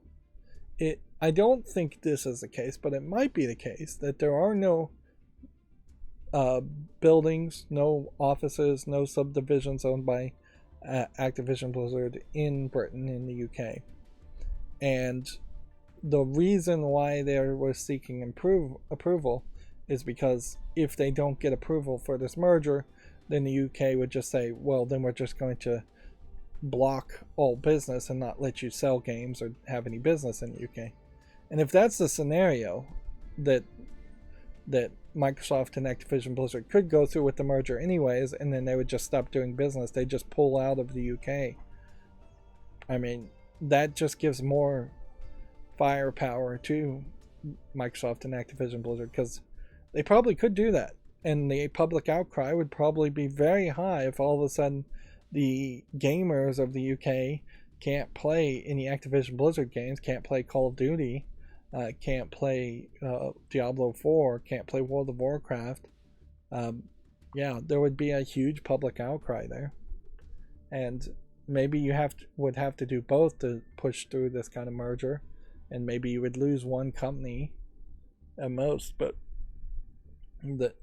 I am still very much filled with the thought pattern that the rich oligarchs that run corporations and mostly run countries have written so many laws and loopholes around themselves to let them do whatever they want to do, that I just don't think it hurts potentially Microsoft or Activision Blizzard if Microsoft completely pulled out of the UK and stopped giving like customer support for Windows and servers in the UK, because that's where this potentially could go, is that all Microsoft products all of a sudden stop working and stop getting support and stop being sold in the UK, and then the UK is effectively desperately struggling to move everything to Linux instead, and that would not just be government agencies, that would be just like everybody. Almost certainly you could cripple the National Health Service just as one thing in the UK if all of a sudden Microsoft was forbidden to do business in the UK, and then they are not supporting computers and Windows operating systems and stuff like that. That would turn the UK much closer to like Russia, where nobody's officially doing any real business with software in Russia, and it's just all pirated, hacked, virus-laden stuff that you can steal it and probably live with it that way, but it's definitely not an efficient, above board way of doing things. It definitely would hurt Microsoft, though, if they lost all the business in the UK.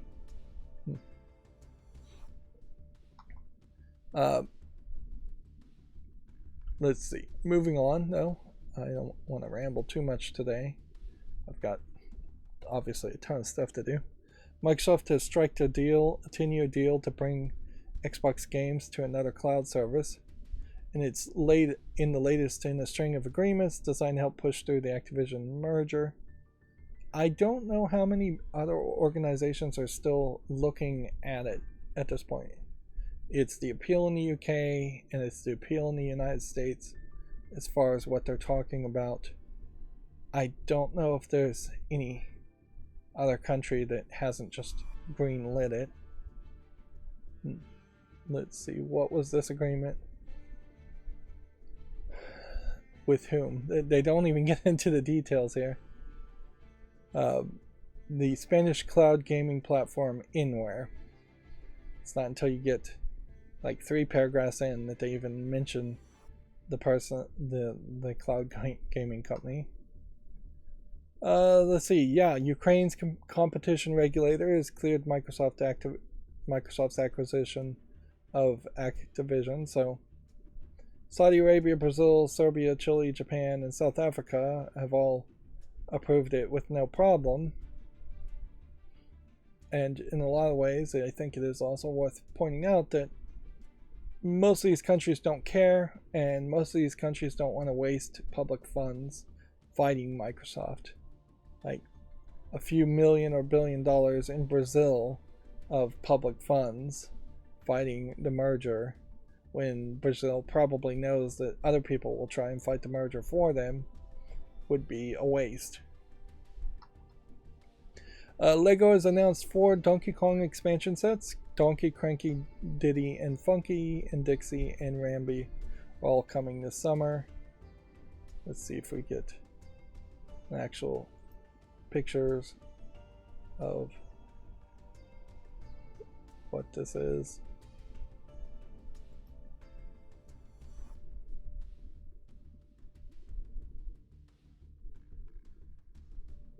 They're making a giant Bowser, Lego Bowser. This is one of these giant ones that they have the Lego Imagineers, or whatever they're called, make for Lego stores, really, and events, and they don't actually sell it. And the way they build those is that they glue them all down, and they've got metal steel frame on the inside of it, so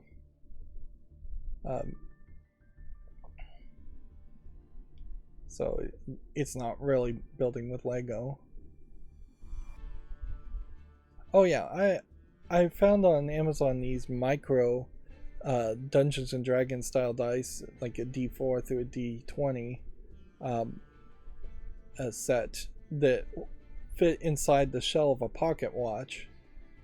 So if anything, they made a king size Koopa to then make a mini size Koopa to make a micro size Koopa.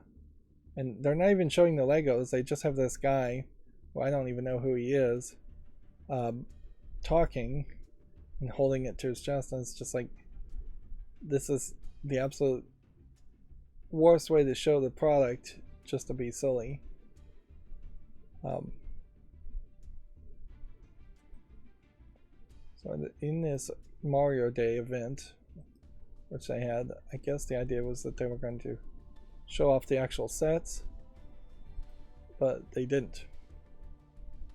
So they were like a zoomed out picture here, and then you have one of these playsets that barely has anything on it.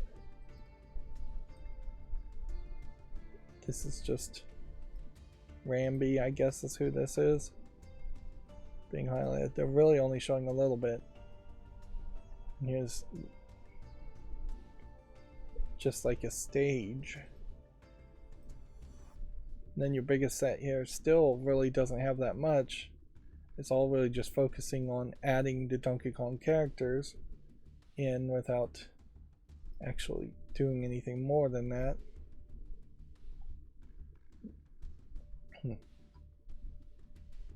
The whole gameplay and getting a score with the digital blockhead Mario seems to have been pushed aside as something that they're just not that interested in anymore. And you can see even on this blockhead style has been fairly toned down, even though it still really is a blockhead style compared to a minifig style for Donkey Kong here. And there's always this implication that this was actually the Donkey Kong from the original Donkey Kong arcade game, Cranky Kong here, and that they shifted the names as he got older, and this is Donkey Kong Jr., which also allows you to say, well, Donkey Kong Jr. is a nicer guy and would not kidnap Pauline in the original Donkey Kong arcade game, but Cranky Kong might have. Of course, that also implies that Cranky Kong lost a lot of muscle mass in his old age, which is okay, somewhat believable. But yeah, I don't see anything you're really doing. Here's a scan point here, so putting Mario there maybe plays a song or something, but I don't know if it's really going to increase coins or points or anything like that. I imagine LEGO may very well be very uncomfortable with the idea of trying to have interactive electronic gameplay in their plastic building sets. Anyways, what I was saying earlier is I got these micro D20 that fit inside a pocket watch shell that are really cool. Really, really small. Like 3 of the dice are about the diameter of a nickel. So it's crazy small. Something that you could have as an everyday carry if you needed a D20 set of dice every day with you, which you probably don't. It's not really something that my big adult hands would want to play with if I was actually going to play Dungeons and Dragons, which I'm not. I just thought it was cool looking as kind of an art piece. But because of that, there was a bundle offer on there that came with 3, I think they're balsa wood laser cut mini micro dice towers that I put together. And even the dice towers are just ridiculously small compared to a real dice tower. And arguably, though, that's where this micro idea would make a lot of sense. Is that if you wanted to get your kids into Dungeons and Dragons, but you had a small table, or you didn't want to take up a giant kitchen table every week, having micro dice and micro dice towers for each player, and having 5 or 6 people around the table really would make a lot of sense. It gives you more room for the paperwork and the other props on a small table if you were playing Dungeons and Dragons.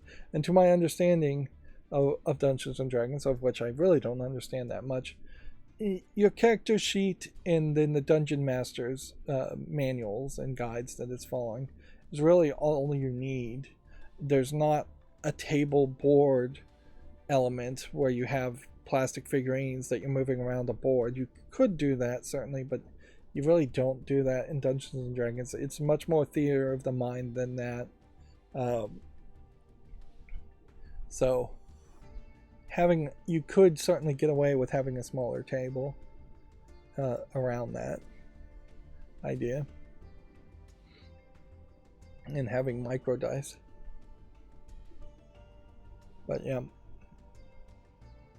unfortunately, the pocket watch shell, once I had it in my hand, and that did prove it to be too small for my other use I was potentially thinking of using it as, which is to put a bunch of electronics in it, which, yeah, that project, if I ever even start it, is likely going to require a lot of extra space to put electronics in it. I will also say that the pocket watches not really lined with anything, so the dice do just rattle around. So putting it in your pocket as a pocket watch isn't actually going to work particularly well. It needs an incredibly thin, like felt like a top of a billiard table to line both sides so the dice don't rattle around. It also doesn't come with a chain, so a $30 set of pocket watch micro D20 dice then very quickly becomes closer to $50 or $60 if you buy a chain to put the pocket watch on, if you're going to do that, and felt line it.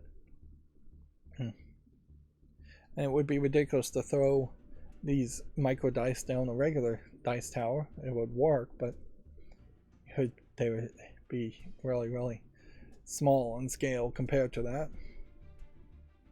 It's a shame that, like,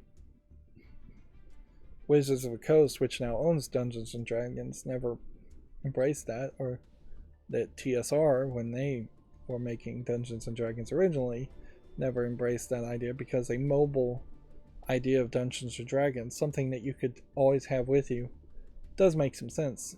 Like, it would make a decent amount of sense if I was in school, in high school or middle school, and I was playing Dungeons and Dragons. If we really had embraced that, micro dice and just a small folder of paperwork, being able to pull that off during the lunchroom, in the lunchroom, during the lunchroom break, like that would have been kind of cool to try and do that. Of course, at the time I was in school, I probably would have been pummeled if I was in the Dungeons and Dragons at that time, because either pummeled by the teachers who think it's all devil worship, or pummeled by the other kids who think it's too nerdy. And Stranger Things has done a lot, certainly, to make Dungeons and Dragons type games feel a little bit more mainstream, even though it is fairly niche still. But I shouldn't be talking about that. I should be talking about video games. But yeah, it was a cool little set, cool little art piece. Video Games Chronicles, we have 3 more articles. Sony says the PlayStation 5 can break the company's annual console sales record this fiscal year. The Twisted Metal TV show has its first teaser trailer being released. It's coming to Peacock this July in the US. I heard, like, Universal Plus's CEO got fired. I haven't been watching a lot of YouTube lately, and so I'm a little bit further behind. So yeah, we have a live action guy on a realistic looking car so far. Shotgun shells, CD music.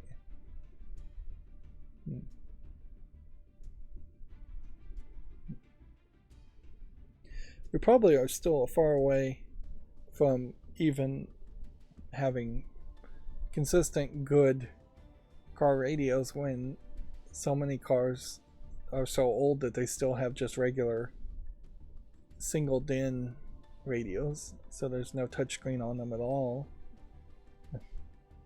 And at that point the expectations are just way lower as far as what you really would expect. Okay, well, part of my expectation, certainly with the Twisted Metal TV series, is that it was going to be called Twisted Metal and feel nothing like Twisted Metal at all. But it does seem like they are trying here to stay very close to the game, even though it's live action. I don't know if there's anywhere you can possibly see it. I really would like to know if there is a place where you can see it. But the Sci-Fi channel had this incredibly gory, violent, I think somewhat sexual at times, series called Blood Drive, where the cars literally ran on blood, and there was some other craziness to it, a lot of craziness to it in general.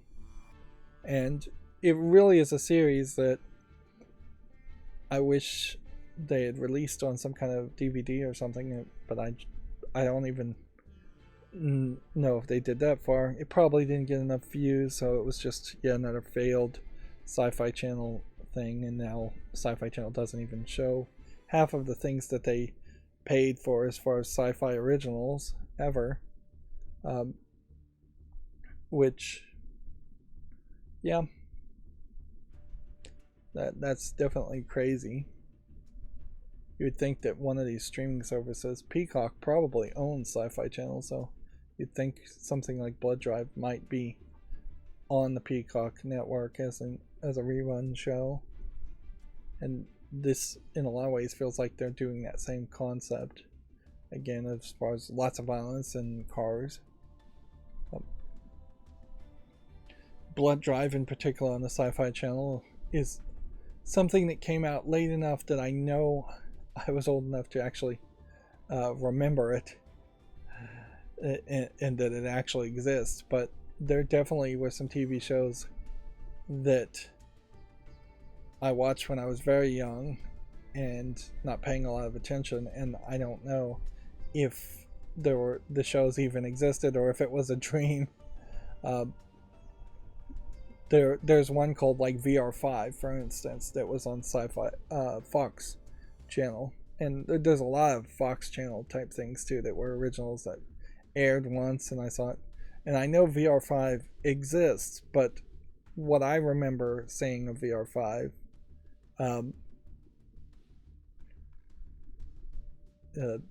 doesn't really jive with what I think VR5 actually was.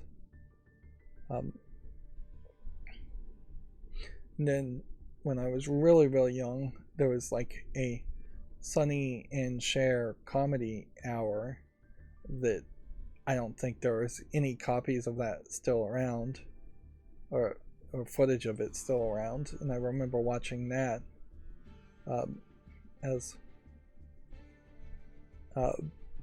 maybe as reruns even, but it was on some kind of like local public access type channel.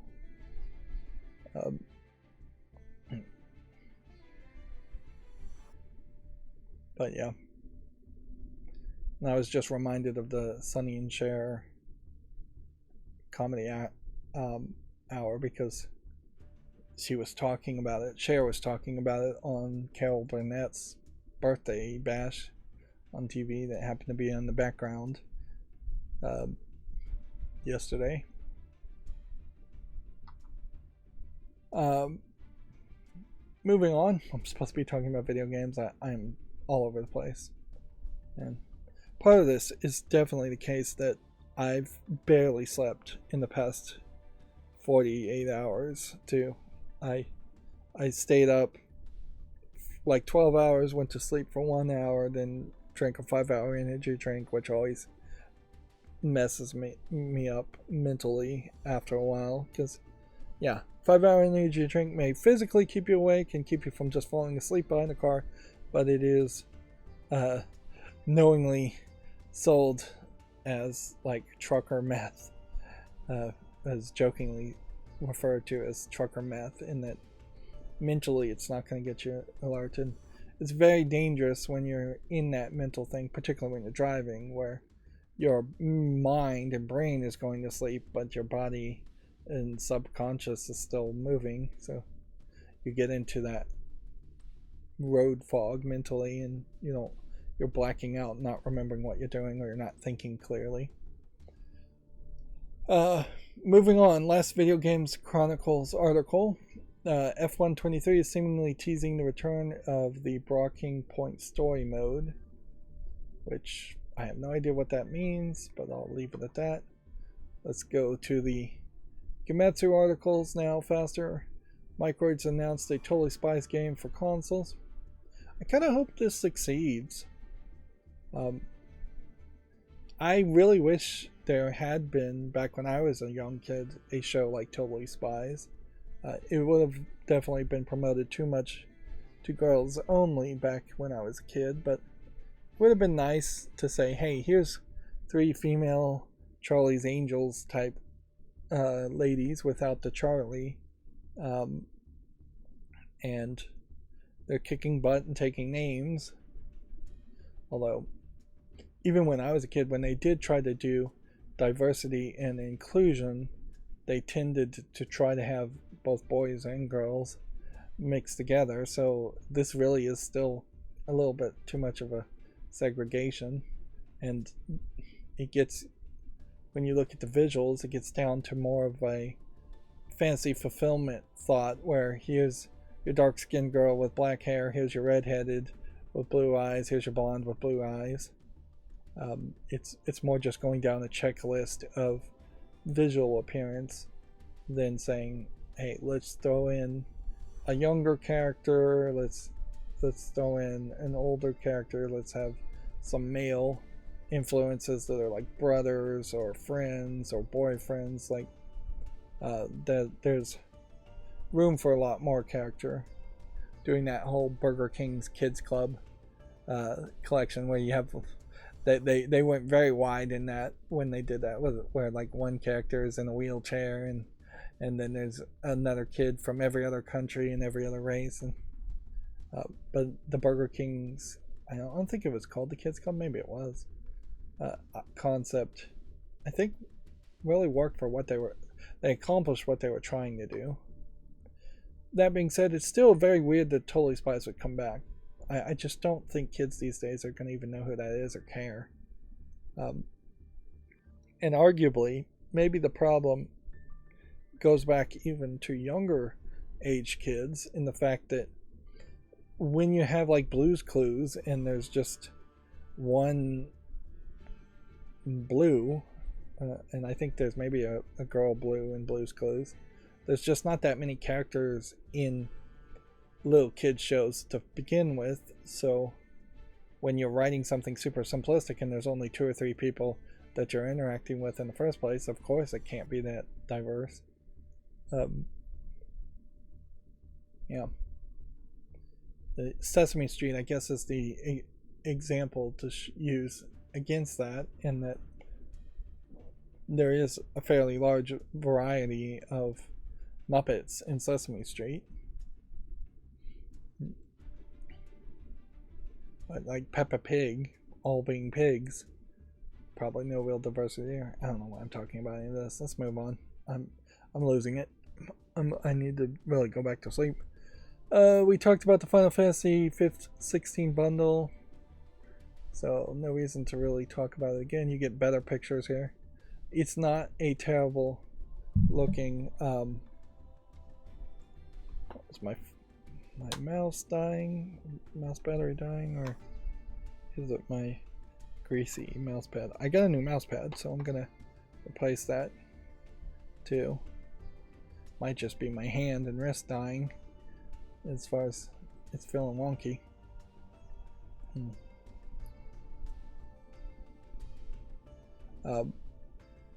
But yeah, not a bad looking console design. I forget that this even lights up. It's a wasted thing, or the microphone on it. Like, more and more you add more features and they're less and less useful. That's another thing, that when I was playing the Nintendo Switch with the in handheld mode, I was just playing in handheld mode while lying in bed for no reason. I really hate that HD rumble.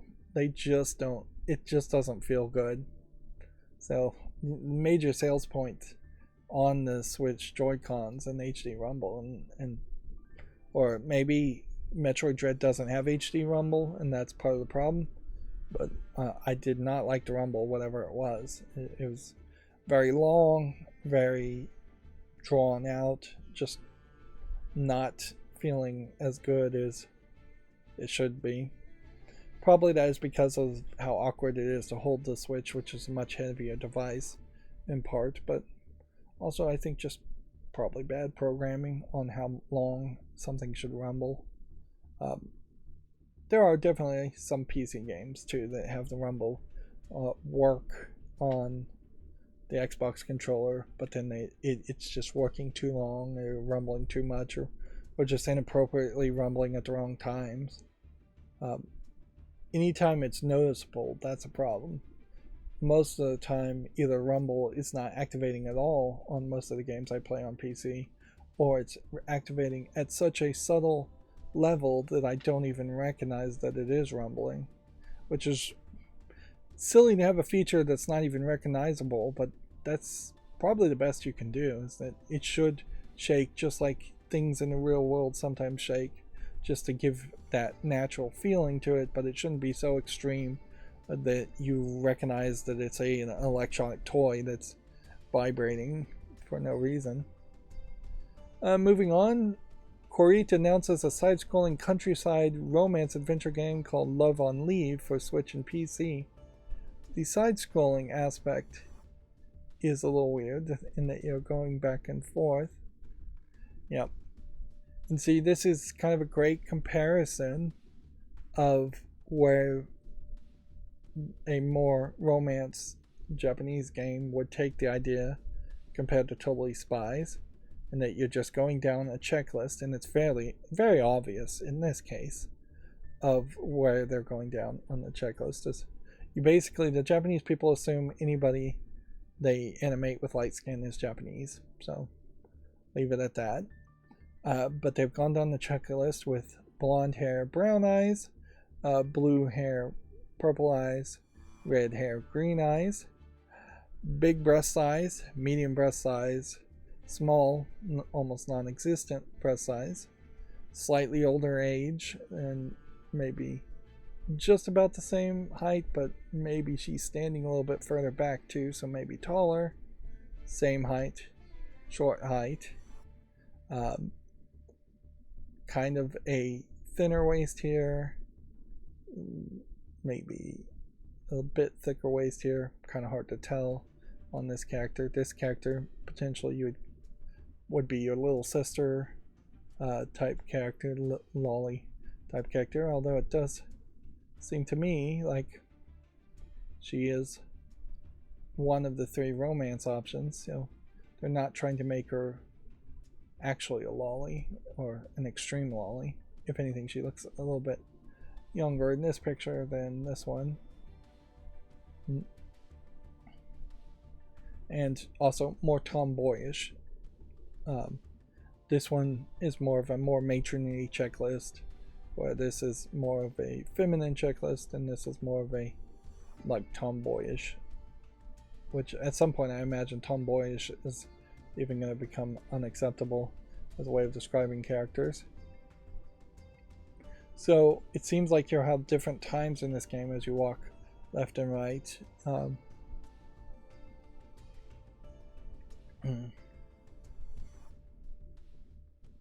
As far as you walk back and forth to meet people. So, yeah. Maybe a little bit of a sporty character here with the tennis shoes and the outfit.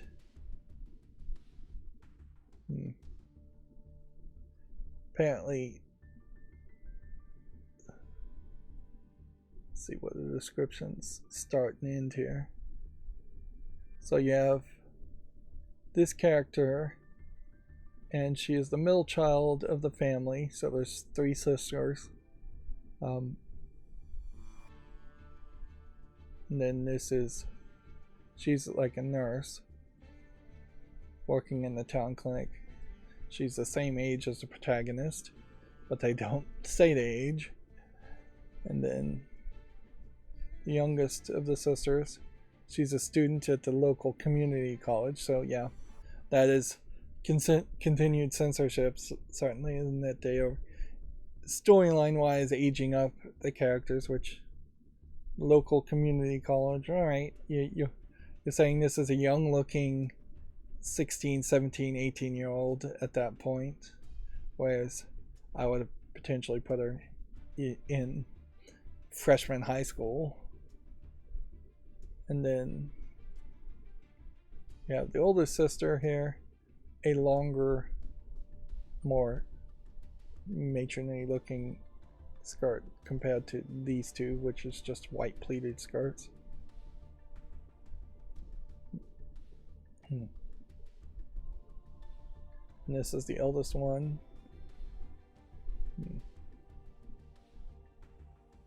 She manages a cafe. So the system is you have 14 days to cultivate a relationship with these family friends that you would visit when you were much younger, which this is a very typical Japanese romance story concept in that you have these childhood friends, you come back, they've all grown up into being large-breasted, attractive ladies, and now you have a chance to swoop in on these family friends or cousins or something like that, and try to romance them. This, in part, is a very common story in Japanese storytelling because in Japanese reality, it actually is fairly difficult to find privacy. So often you have scenarios like this where you're out in the country where nobody is going to interfere or gawk at you if you are hitting on or trying to romance ladies. But also it's very difficult to find just new people to deal with. You've been going to the same students at the same school since you were young, so trying to romance them is kind of hard because there's just too much familiarity there. Unlike, I would say, schools in the United States where kids tend to move around a lot more. Almost everybody's just in Tokyo and in their part of Tokyo, so you're not going to change schools and move around. That's why a lot of times in animes, a new student showing up is always such a big deal. We can certainly see that there's going to be some lewdness here as the lady accidentally falls down and you can see her underwear. What's weird here is this tattoo. If this is a tattoo, this may be just kind of a poorly drawn collection of vines. The idea that any Japanese person would have a tattoo is still fairly low. And then we can see the younger girl does have breasts when she shows them off. And then you'll probably talk to a couple other people, but not a lot. The vast majority of this game, I imagine, is going to be still dialogue choices, although a fishing minigame does seem to exist. That's a little weird, and maybe a farming minigame. So this may be more of an adventure game where you're running around collecting items and trading items for items, which that would be an interesting twist, certainly, in an adult game. And obviously this game catches my attention a lot more because it's not just doing a visual novel experience, and it is an interesting twist. Seems like there might be some collectibles where you have some odes or homages to other anime girls.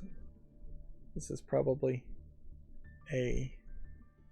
well, either this is a manga that has been wrapped in a bag, so you can't read it in the store, or this is some kind of keychain fob. I don't know, I've never seen something with a hole and a rope on it. Might be even a card pack. Yeah. You're playing, it's a card pack. Interesting. I don't know if that's how they sell card packs in Japan. That's it.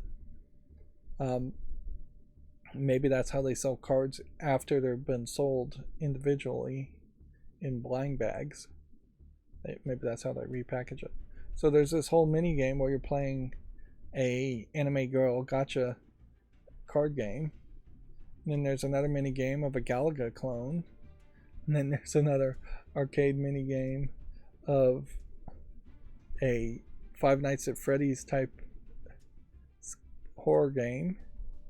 Then here's a mini game where you're trying to scoop out the balls with this rice paper thin paddle and not break the rice paper. Trying to scoop it up into the other ball things, which is somewhat of a scam because even if you did manage to not break the paper and scoop the balls up, I think you're supposed to fling it onto the other balls, which would then just increase the odds of it bouncing back into the water. 5 minutes of gameplay trailer. I'm not going to spend 5 minutes looking at this, but those are all the same screenshots we already looked at. That is just a massive amount of stuff, really, for a game. Now, that doesn't mean it's going to be good by any means, but it certainly does catch my attention. I'll look at it more, see if it was on Steam later. So, I need to move faster. I really do need to get better at leaving the longer actions for off screen. So if I'm going to look at something, just leave the page open and investigate it later. Let's see. Master Detective Archives Raincode Season Pass announced. The Amaterasu Corporation character trailers also available. I assume it's these two characters. I really don't care to be any more hyped on Raincode. Like, it is a game that's definitely just in waiting. It's on the waiting line to see if it gets reviewed well or not. Neptunia Game Maker R Evolution has an official trailer and screenshots. Apparently, it's a spin-off RPG from in the Neptunia series. What makes it different than the other Neptunia series? Though, Compile Heart clearly makes too many Neptunia games too fast, but it seems to work for him.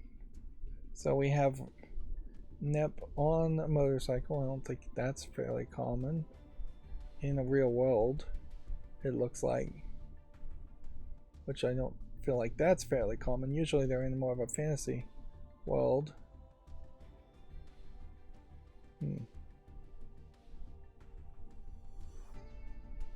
I guess the R Evolution, as in Revolution, probably is going to focus more on cars. So this might be more set in a post-apocalyptic type world. Different anime girls representing different consoles, video game consoles, or video game companies. Now.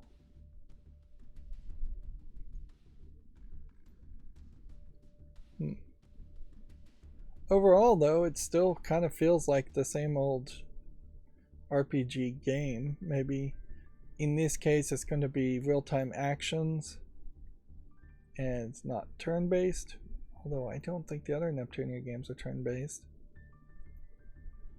If anything, I don't think the car concept is really what they're going for. Let's see. So, yeah, that intrigues me somewhat, in the sense that I would like to know where they're taking the story in a different direction and how the game is going to be different, although arguably maybe it's not going to be that different. It's a lot of RPG elements, still a lot of text. It might just be set in a later point in time, going with more darker, mature visuals, whereas Neptunia up until this point has been a lot of bright and colorful elements instead.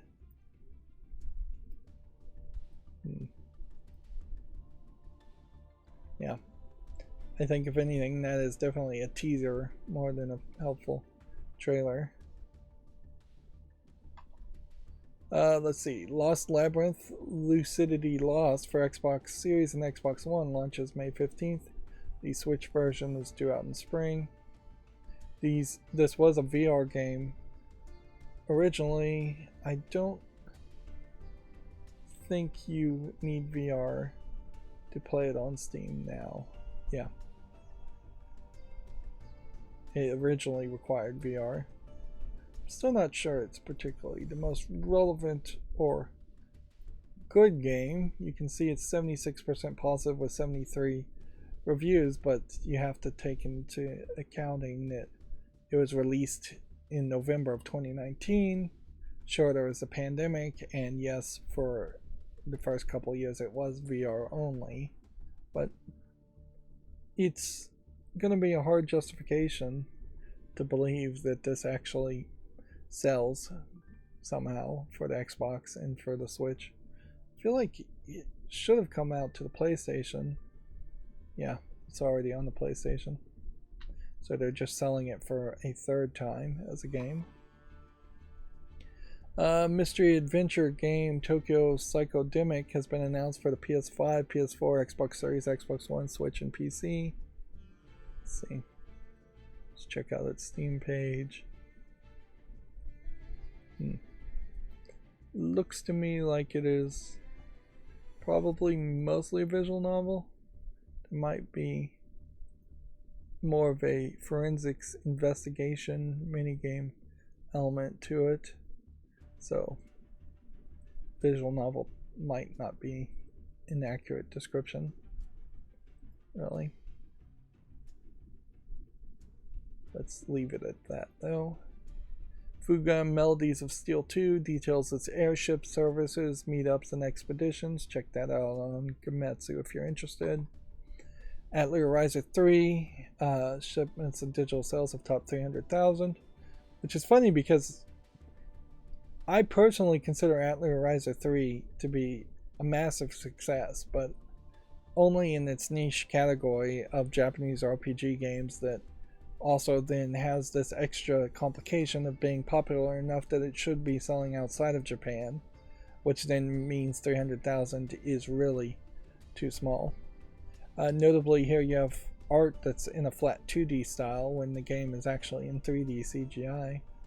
And they all have their backs turned and her waving because this is the third and final game as far as the Atelier Ryza series, I'm sure, and they're moving on to a new group of people, which I imagine it will be groups of people going forward always, and not just one or two people, but there will almost certainly always be a standout character that people really latch on and love, the Japanese latch on and love. I could not possibly name any of these other characters on her group of friends and team. A game called Inspector Gadget Mad Time Party has been announced for the PS5, PS4, Switch, and PC due out this fall. This puts you in a weird position, certainly, in that it's going to have parents who are somewhat nostalgic that might want to play this game, although I don't know if there's a lot of parents that are that nostalgic around the Inspector Gadget. Frankly, you'd be fairly old as a parent if you had watched a lot of an Inspector Gadget. You can definitely see that this is a 3D CGI Inspector Gadget, not the what would have been horribly animated if you went back and watched it, Inspector Gadget, that originally aired. And I think there have been live action movies and rebooted TV cartoons since the original. I do want to say there is something that sticks out and feels very weird about this screenshot, in that you have these big round eyes, and they're not like giant anime eyes. If anything, they're kind of too small for the cartoony, I can't draw a nose, so I'm going to just draw a circle style that at one point could have been the United States Western animation style. Fine, if it was consistent against amongst a wide amount of animators, but there was just too many different styles amongst Looney Tunes and Hanna-Barbera cartoonists. But yeah, the kind of squinty eyes here gives her almost this like Asian feeling or alien feeling to her eyes. And then his hair sticking back here with very little detail feels fairly ridiculous. Inspector Gadget, though, kind of would make some sense if you were going to do that. And then even like this almost bowl cut on top and then twin tails on the side doesn't quite make sense as far as a hairstyle. You have very generic, lack of detail clothing, which is fine, but yeah, it all just feels somewhat what you might expect as far as Inspector Gadget, but also you're not expecting a lot from Inspector Gadget. Like a new Inspector Gadget, if I was going to hire an animator to say create a new original character called Inspector Gadget, you would assume he would have a ton of pockets and a ton of gadgets on him, or you would have more of a cyberpunk. He's got like wires coming out of his face, or tattoos, or places where his whole face could be created.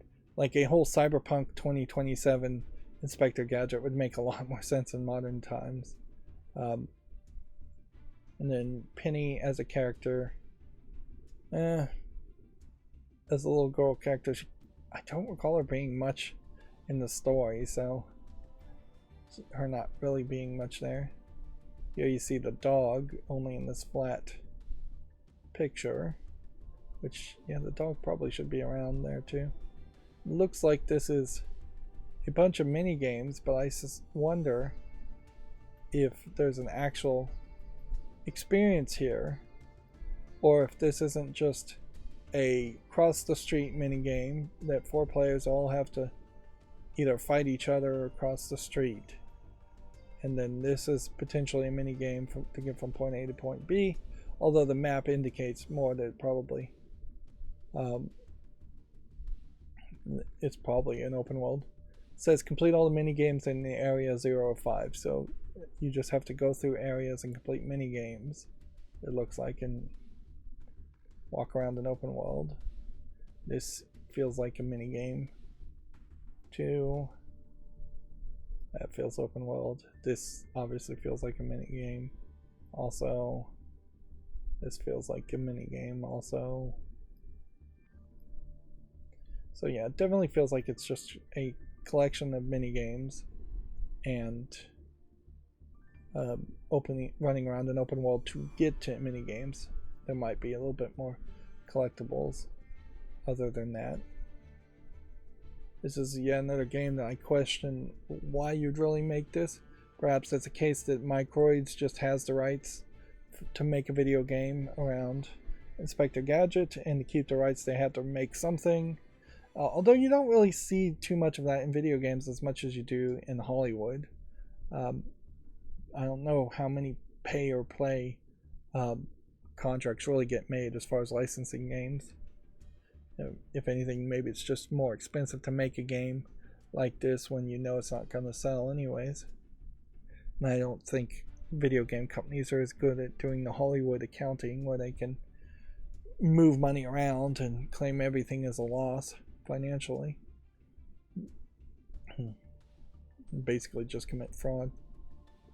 But yeah, much like the Totally Spies game, doesn't make a lot of sense for this game to be made, but nobody's going to really complain about it being made either.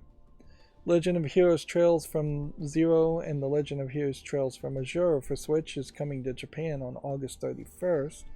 So 2 Legend of Heroes games. Are they already available outside? They're already available on the Switch in North America, Europe, and Asia.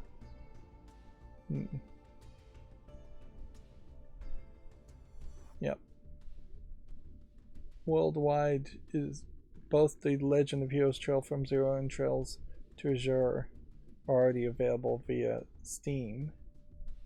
So I should check out what their Steam pages look like later. I'm not going to do it now. I'm going to try and move faster. Taito Milestone 2 adding Darius 2, launching August 31st. So, yeah. There was an empty spot here and an empty spot here when they made their original announcements. Then they made an updated announcement and added the game here, and now they've made an announcement and added a game here. Although, in fairness, I think they may have moved the icons around in this announcement too. Which is a very Japanese way of announcing games, to have an announcement, then another announcement, then another announcement, then another announcement, all the way up until launch, just to try to get as much hype as possible. Famitsu sales from the 17th to the 23rd have been updated. saying Minecraft Legends for the Nintendo Switch took the #1 spot.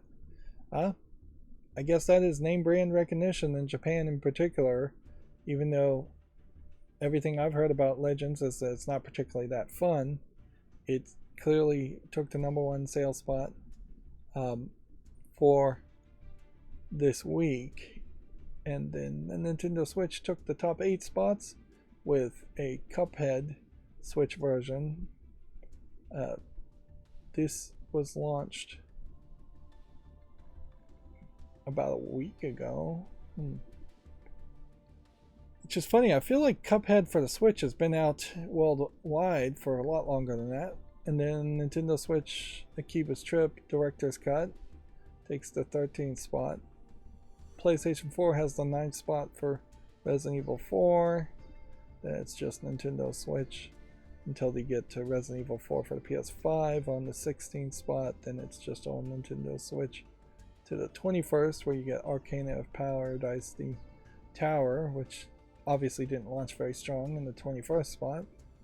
Then you have Akiba's Trip Director's Cut for the PS4 in the 23rd spot, very much lower than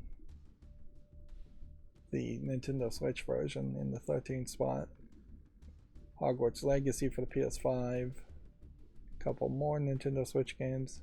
Minecraft Legends for the PlayStation 5 in the 27th spot versus the first spot for the Switch. And if anything, that tells you the momentum as far as Japanese game sales right there, is that when offered the exact same game, assuming they were offered the exact same game in the same amount in stores, the vast majority of people chose to get the Switch version, which would have been probably an inferior version, but it's a Minecraft game, so who cares? Inherently, also, I imagine Minecraft is very young kid friendly, so young kids probably have Switches and don't have PlayStation 5s. And then the Nintendo Switch version of Coffee Talk Episode 2 having a poor launch at the second to last spot, 29th spot. Hardware wise, OLED models still outselling PlayStation 5, and Switch versions in general severely outselling PlayStation 5 versions and PlayStation 4 added together. You do have a Series X units being sold here at a higher number than the Series S, which seems like the Series S is dying if this becomes a trend, below even the number of 2DS LLs being sold. Moving on, the Caligula Effect 2 is coming to the PS5 this fall. It's currently available for the PS4, Switch, and PC. Let's check out what the reviews on Steam say. They have it 92% positive, which arguably it makes a lot more sense to play the Caligula Effect than it does to play Persona 3 or Persona 4 or any of the Persona Strikers spin-off games, because I know fairly certainly that if I just went and played Caligula Effect 1 and Caligula Effect 2, I would have played all of it. Maybe there's some DLC here that you would have to end up buying, which might add some more stuff. I don't know what this stuff really is, though. Whether it's really that necessary.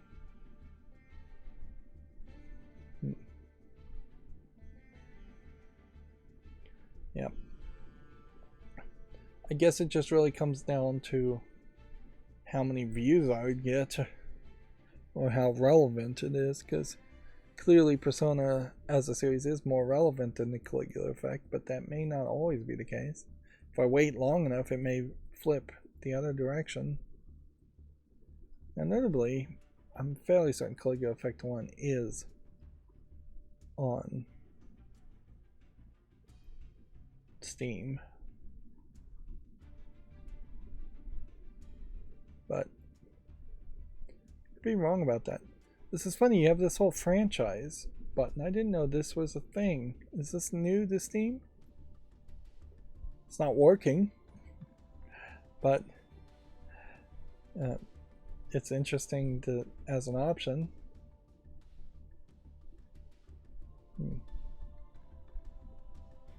It might be a case that Caligula Effect actually isn't on Steam one, which then that would solve that problem too. No, here it is. So you have the Caligula Effect Overdose, 71% by different game developer.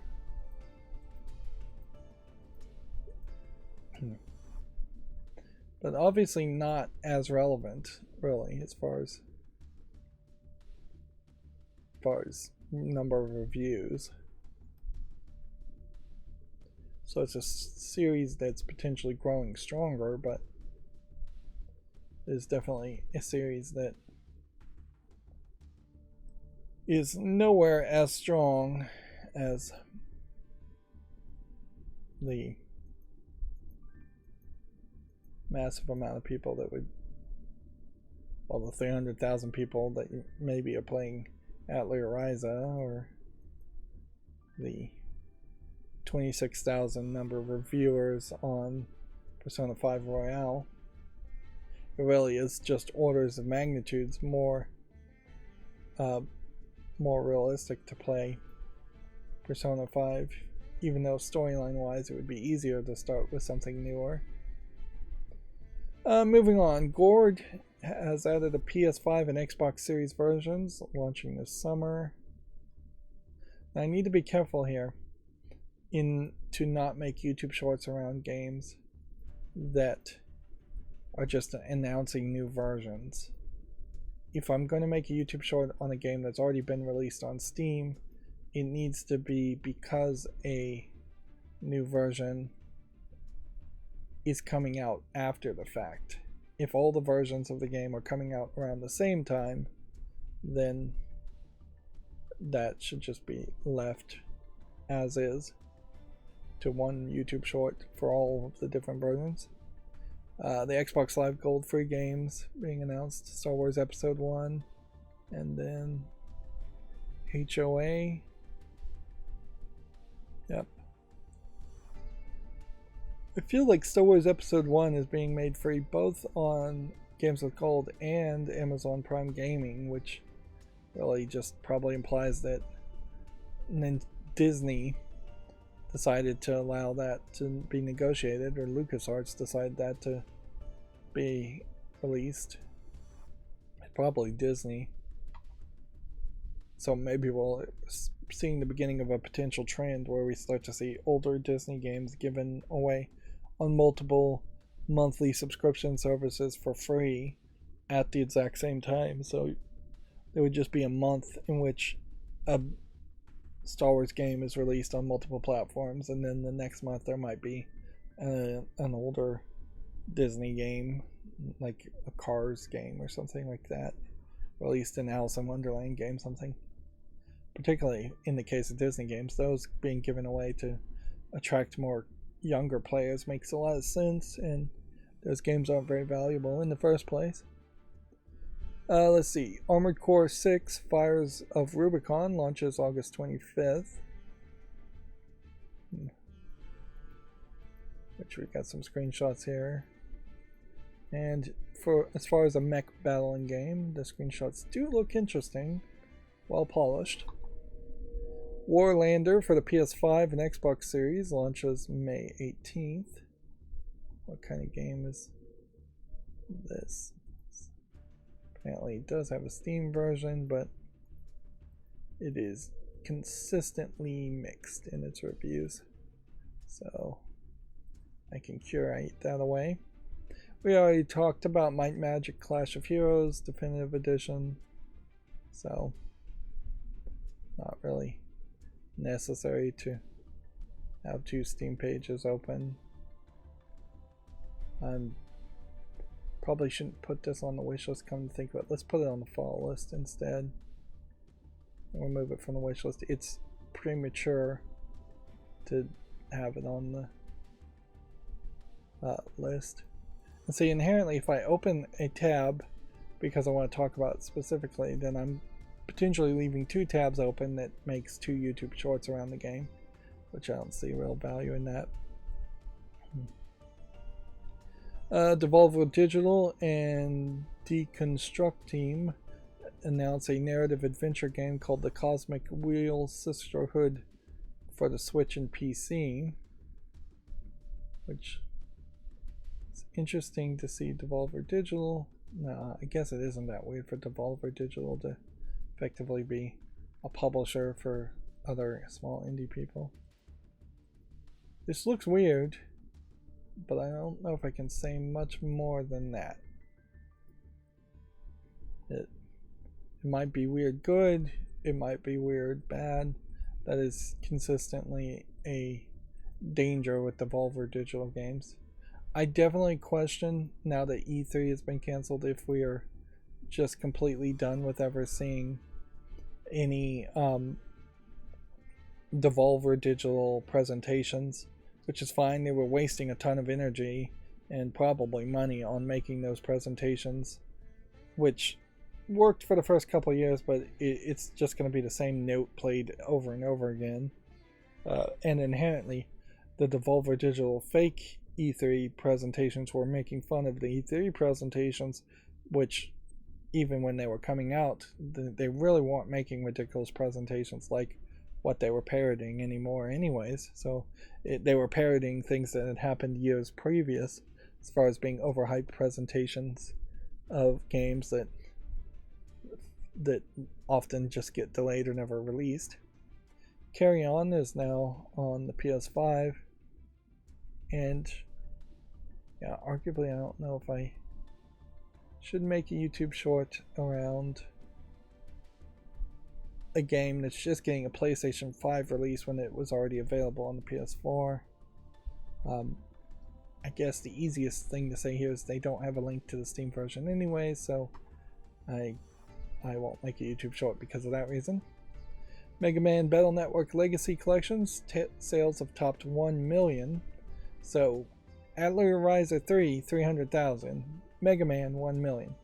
Clearly, kid-friendly Mega Man games, or collections of old kid-friendly Mega Man games, by far sell better, although in all fairness, Mega Man has decades of name recognition built up behind it, whereas the Atelier series does not.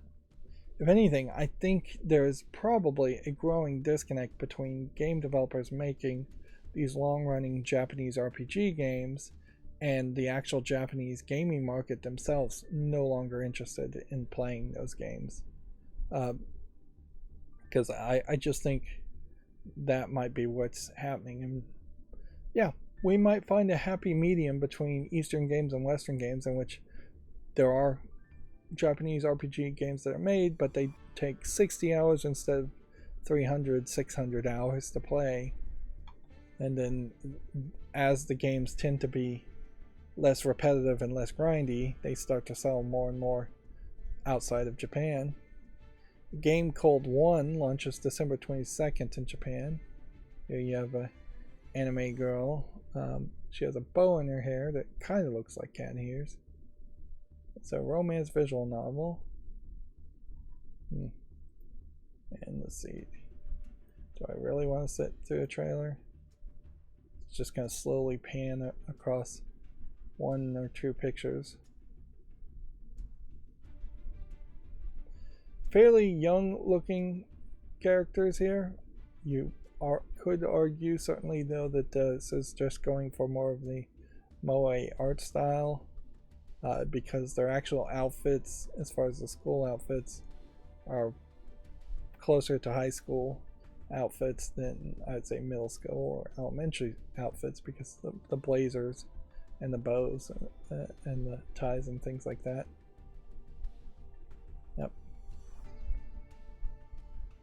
Yep, just anthropomorphically not really that accurate in how it's drawn. Giant heads, shorter bodies, but still fairly long, drawn out limbs.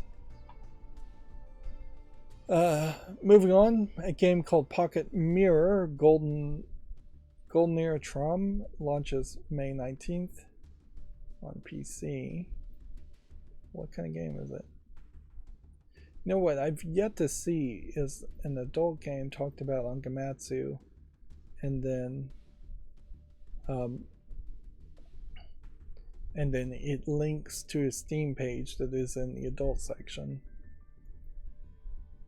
At the first glance of it, it seems like it's almost an RPG Maker game. It's an acclaimed RPG Maker gothic horror game that takes you on a moving journey of self-discovery. Gothic horror game. It looks like it's really Ousted the Looking Glass themed. Alright, well, there isn't anything amazing about what I see here, but I'll give it a chance. At a certain point, I probably do need to consider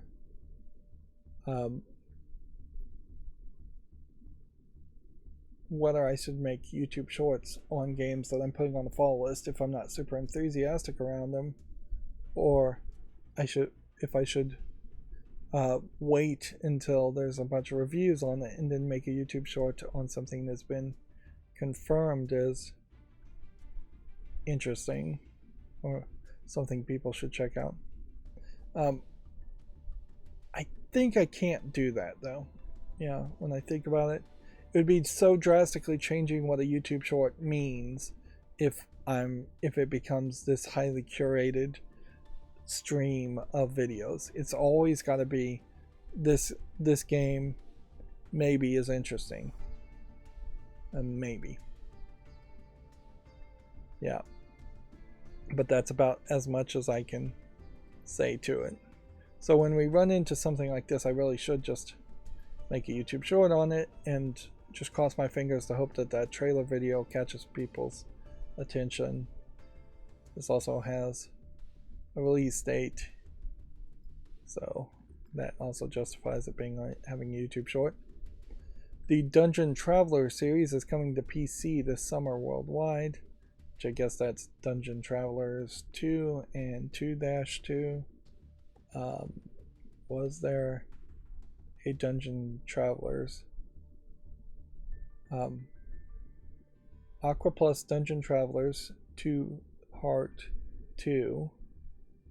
Another World, Dungeon Travelers 2, The Royal Library and the Monster Seal, and Dungeon Travelers 2-2.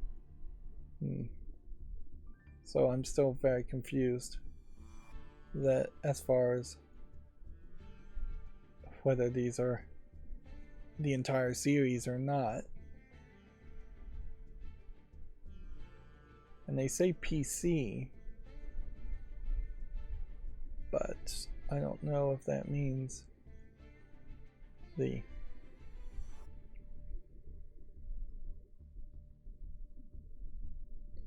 don't know if that really means Steam.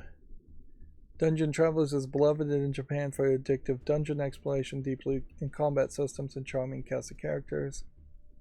The origin point of the series, Dungeon Travelers 2 Heart 2 and Another World, takes place in a separate continuity from the hit 2 Heart 2 franchise. So it starts with 2 Heart 2 and Another World. And then Dungeon Travelers 2 and 2-2 are represented an original world and story packed with new allies and enemies. So I don't know if there's really even a connection between the first game and the second and third game. So the real question is, when I click PC here, it just takes me to that.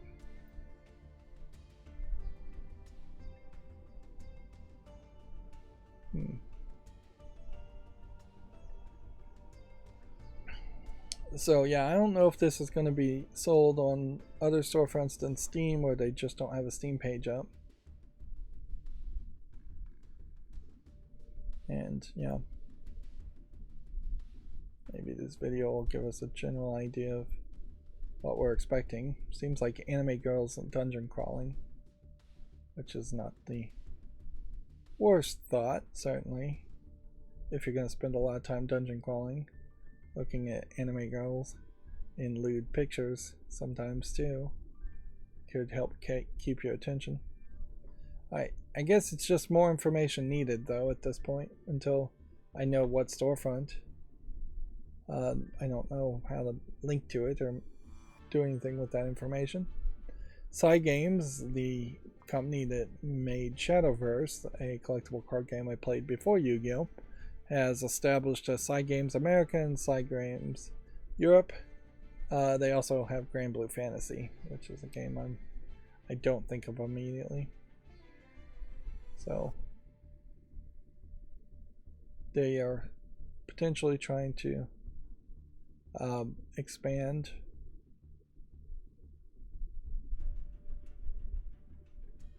They have a Korean office and Taiwan office, so they're just trying to expand to be this global company. Wolong Fallen Dynasty shipments and digital sales have topped 1 million, which, okay, I guess that's a pretty big number for a game I really wouldn't have expected to get to big numbers. It's been played over 3.8 million users, so apparently there's a free entry point there. The action RPG Cassette Boy has been announced for PS5, Switch, and PC. Let's look at this. I desperately need to find some time to find some different music to play, both on YouTube Shorts and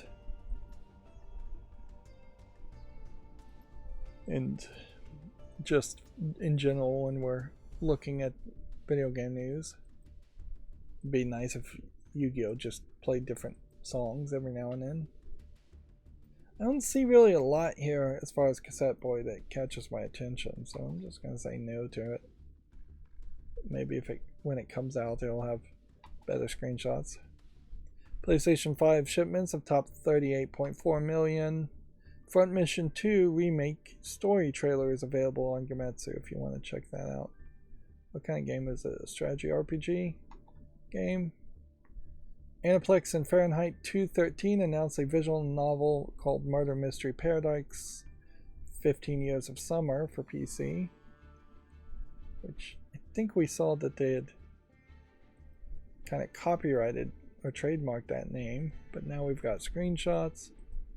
You can see definitely looks like it's a murder mystery type visual novel. Let's see.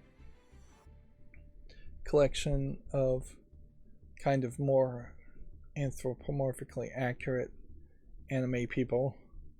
Head's a little bit more in line with the neck. They're a little bit taller. So yeah.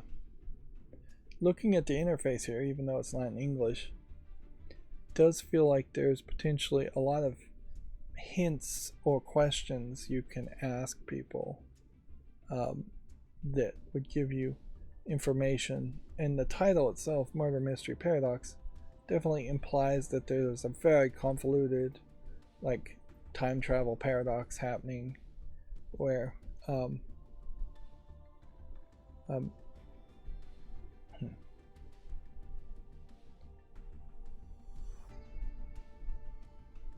and so yeah, it feels like it's going to be a complicated thing. I'm going to put this on the follow-on list, but also English language at the moment not supported, so we tend to assume, even though these are Gamatsu articles more focused around Japan, you tend to assume that particularly games on Steam will be in English, but there's no guarantee around that.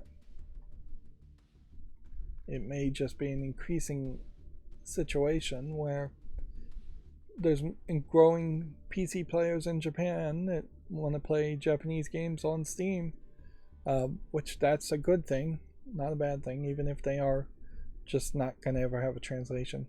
Once it's on Steam, once they're in that platform, I think it increases the odds somewhat high that they would eventually make a translation, or that there would be some kind of fan translation mod. A game like this really does have to be translated fairly well, otherwise it's not going to make any sense. Let's see, Ys 10 Nordics gameplay, opening combat scene, mana actions, naval actions, and boss battles. If you want to check out all of that on Gamatsu. A Stuntfest World Tour has been renamed Jected Rivals and launches in free-to-play early access on May 4th. I don't know why you would make such a drastic name change unless Stuntfest itself was just a bad name or copyrighted name, or there was some negativity around Stuntfest World Tour and changing the name is somehow going to fix that. Jected Rivals is not particularly interesting.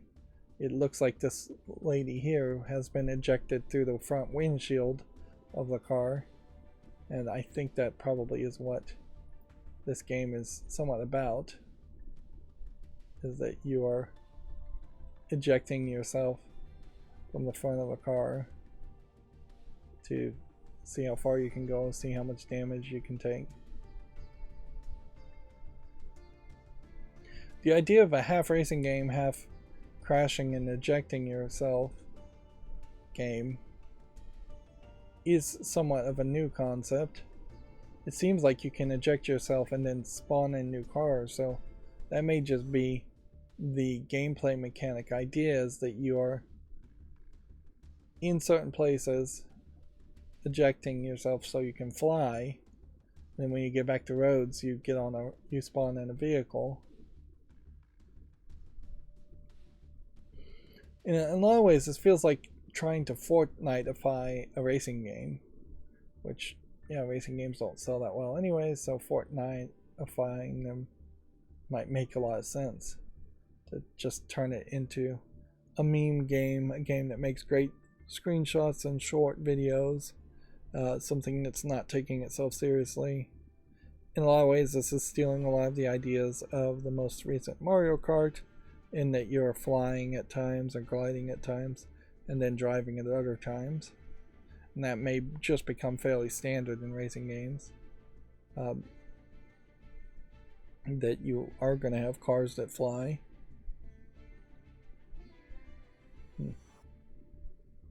Yeah, well, that definitely looks more interesting to me than I thought it was going to. I thought I would be completely uninterested in this game, but I gave it a few more seconds to look at, and by giving it a chance, I found something that might catch my attention later when it actually comes out. Let's see, Naruto X Boruto Ultimate Ninja Storm Connections Naruto P99 collaboration trailer. Whatever that means. I guess it's probably doing a collaboration with the Naruto P99 Worldwide Character Popularity vote, which is kind of an odd collaboration thing. Yep. And I just don't recognize this Naruto or care about it at all. Tried to watch the Naruto available on Netflix and really ended up wasting a lot of time just watching filler arcs after a point, and all the more recent Naruto stuff that probably makes the series a lot better. It just doesn't seem like you can watch it in the United States. So I have no idea who this character is. I assume this is Naruto, but this could be Boruto for all I know. But yeah, I'm just, as a Westerner, trying to legitimately watch Naruto, or trying to get into it, failed miserably and then gave up. Let's see, a game called Mon U launches this fall in the West for the PS5, Switch, and PC. Which, does it have a Steam link? Nope. So, when it does have a Steam link, maybe I could make a short at that point. We have about 4 more Gamatsu articles. Pretty Princess Magical Garden Island launches June 22nd in the West. This is for the Switch. It looks like it's trying to be a kid's game more than anything else. A game called Inescapable No Rules, No Rescue launches this fall. And looking at the anime style, it feels a lot like a 999 style game, and maybe slightly more recent twist on it, in that you have a male character here, a male character here, and then maybe this is a male character, but I would suspect it's a female character. And so otherwise you have just a long checklist of different hair color and eyes for anime girls.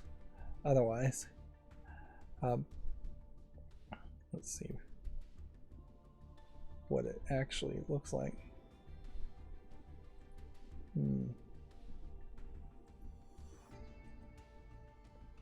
Yeah, it seems more like you're walking around in an open world than I suspected. So, unlike 999, which is really a pure visual novel, this feels maybe a little bit more like Danganronpa, but noticeably also not going as crazy as Danganronpa, because you don't have crazy visuals of different characters. They all seem somewhat realistic looking people.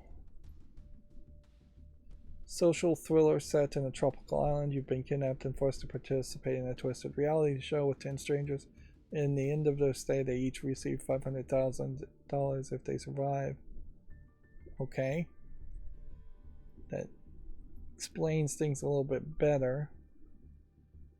Can I put this on the fall list? Yeah. Should I make a YouTube short around it? So far, no. It doesn't even have like a trailer video, and that's really what I would have wanted to see. Here's a in-action experience as far as what it feels like, because it definitely could be mostly visual novel, and very often you have visual novels where the characters look very visually appealing, or the story feels like it's very weird and out there, so you really want to read it. But at the end of the day, it really is just a standard visual novel, and it's telling you a somewhat simplistic story with a lot of words, taking a lot of words to say it. Radiant Tale launches July 27th in the West. We'll leave it at that. I don't even know what kind of game it is. I guess it's a young maiden visual novel. And I am moving incredibly slow now at 3 hours and 12 minutes into the stream. A game called Norn 9 Last Era launches August 24th in the West. It is another young maiden otome visual novel game. And then we've got some fall list cleanup. Empires of the Void from 2021. Some kind of board game that's not relevant, so I'll get rid of that. Empire of Ember. Doesn't look like anything in its mixed reviews, so we'll get rid of that. Embrace of Autumn. Is this an adult game?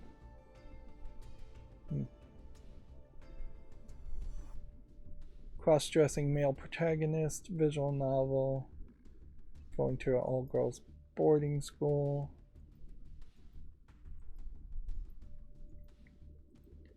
I guess maybe I'll make a special exception here and put this in the wish list. I don't know how many visual novels I'd really cover. Like, there is definitely real problems on the idea of covering visual novels on YouTube. It's slow. I have to read things out unless it's voiced, which they almost never are fully voiced. So, yeah. There's not that much cross-dressing. And inherently, I guess, particularly in the United States, we're going to get into this point where the idea of cross-dressing itself is going to be hated and attacked by homophobic people, for lack of a better term, or transphobic people, and anti-trans people in general. Just a whole bunch of people like that. And there is always this situation, particularly where it's contrived in stories and video games, that the character doesn't want to cross-dress. He's being forced to cross-dress for some other reason, and maybe he gets into it later, but it never comes from a fairly natural thing where you have, say, a little boy that feels emotionally and mentally um, like he wants to wear more girly type outfits before he's even prepubescent, and the parents just say, okay, if you want to wear something that's more colorful or put bows in your hair or something like that, we'll let you. The more permissive parents will do that, and then the more uh, non-permissive parents will say, heck no, you're going to dress like a boy and we're going to give you awful boy haircuts for your entire youth, and not let you grow your hair out or wear anything colorful, and you're supposed to act like a man because I say so, or in the however I define a man should act. Um, but yeah, it never really comes from that perspective so much, and pretty much anybody who maybe has a slight desire to cross dress is either pushed against it, or they're pushed perhaps too positively in the other direction, and they start to wonder, or are they transgendered when maybe they just like cross dressing, and so the middle ground there where some people just like to cross dress in but still feel like they're a man and just like girly clothes. Like, if you left everything on the side, women's clothing in general tends to be better looking than men's clothing. So if you just like fashion, like, that's not that big of a admission to make. But yeah, I guess I have perhaps some opinions to say there. I'm not going to try and spout them all out here, but as far as games with fetishes or cross-dressing go, there really aren't that many on Steam, so I'm going to make a special exception on this Flawless Cleanup to say yes to that. That makes the story different. This game, Ember, I feel like this game was poorly reviewed originally, but it's now positively reviewed, so I can put that on this. It is perhaps maybe more online focused than I would like as a firefighting game.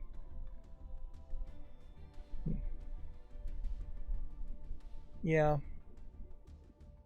I think that's probably a problem here, is that it says, even in the description, team up with friends and take on daily challenges and climb to the top of the corporate firefighting ladder.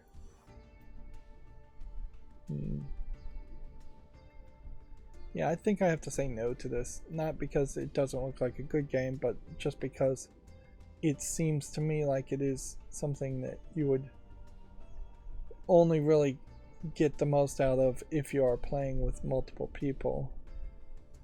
Yeah, here it says teamwork makes the dreams work. Yep, so I'm still looking for a decent firefighting game. Which, arguably, there's more cross-dressing games than there are firefighting games that are good on Steam. Which is a weird comparison to have to make. Embodiment came out in 2022 of August. I think we can probably say no to this. As a free game, it should have more reviews. And then Ember Knights is overwhelmingly positive, but still in early access, so I'll give it more time. Imminent from February has 3 user reviews. I think we can say no to this also.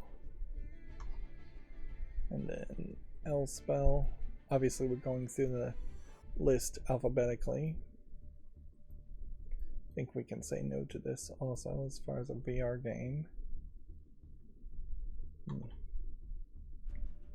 Elmarian Dragon Time is mostly positive, but still in early access.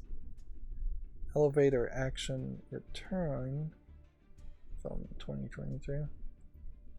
I think that there arguably might be some relevancy here. So, at 83% positive with 24 reviews, that's not over the 30 review threshold, but I'll make an exception. It is. I just picked 30 as a number out of the air. 30 seemed about right. Eleanor's Nightmares, we can see it's mixed, so that can go. Increasingly, once we get back to A, and we've just gone through this whole list a second time in recent history, we will almost certainly start to see a slightly better level of quality of games to even consider. That being said, there's still have been a lot of times where I've just thrown a lot of things on the follow list that were garbage.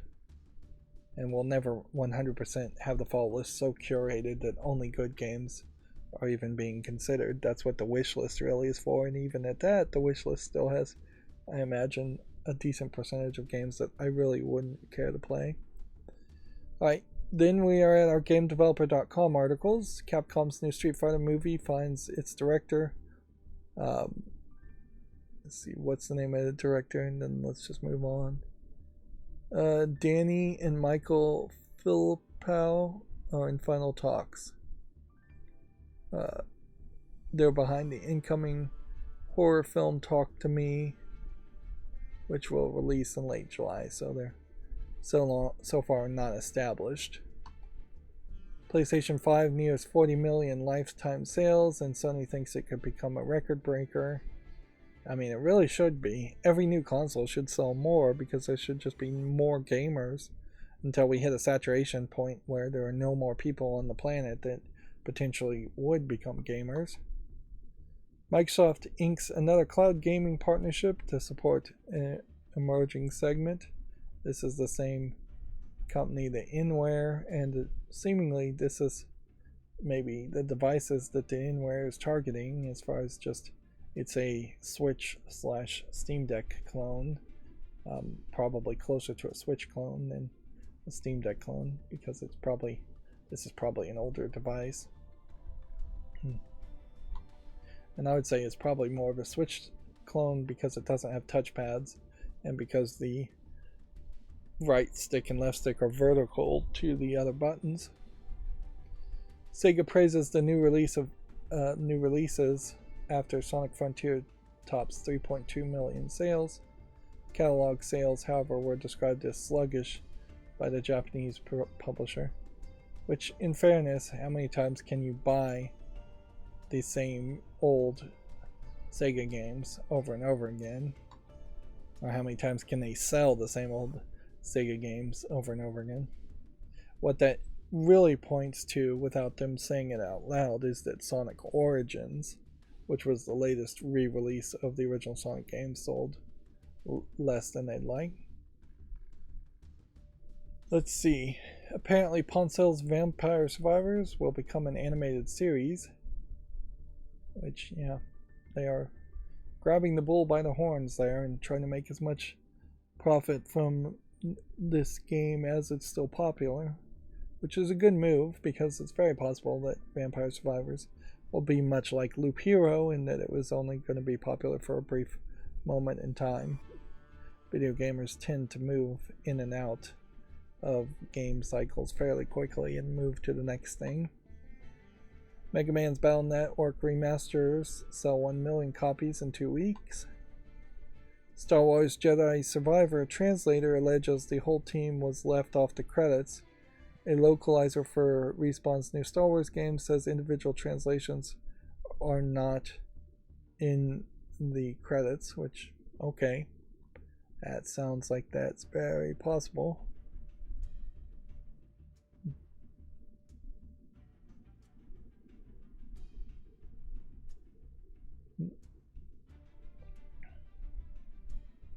Yeah, it definitely seems like that's, looking at the screenshot, exactly the case. Is that for the French translation services, they are just crediting the company. Which, yeah, that's the kind of mistake that game companies have made in the past and are still making today, and they probably don't care about it. And at a certain level, maybe it is the case that the translation companies themselves don't want to credit the translators, and so they don't sign contracts that way. Noticeably, they are also pointing out here, assuming this is all true, that is 40 minutes of credits. So at that point, adding another 5 minutes really isn't going to change much. It definitely falls upon the developers, the main developers, and the publishers to work together to make sure everybody who possibly deserves any credit at all gets credited in games, because this is an issue that is going to constantly come up and constantly give you bad press for no good reason. Just give credits to everybody. Doesn't matter. There are no residuals in video games. We're not getting anywhere close to there being residuals. They're barely starting unions in video games. It would be 50, 60 years before any game got residuals, and you're never going to negotiate retroactive residuals for older games that, as far as credits. So you can kick that can down the road very easily for 50 or 60 years, probably a lot longer than that, and just credit everybody. And then the publisher's happy because you're getting good press, or at least you're not getting negative press. The developer's happy because they're getting good press. The games are selling better. They're not selling on a controversy. This is not a controversy anybody wants. It doesn't bring more attention to the game in a positive way. It is just going to be another point of anger around particularly PC gamers who are already going to be very angry around Star Wars Jedi Survivor on PC running very poorly. And then, let's see, Hoya versus Honkai Star Rail has 20 million downloads on launch day, which, yep, this is the, I guess, continuation of the Honkai Third Impact mobile games. So the continuation in the franchise series, and probably a good place for people to start off.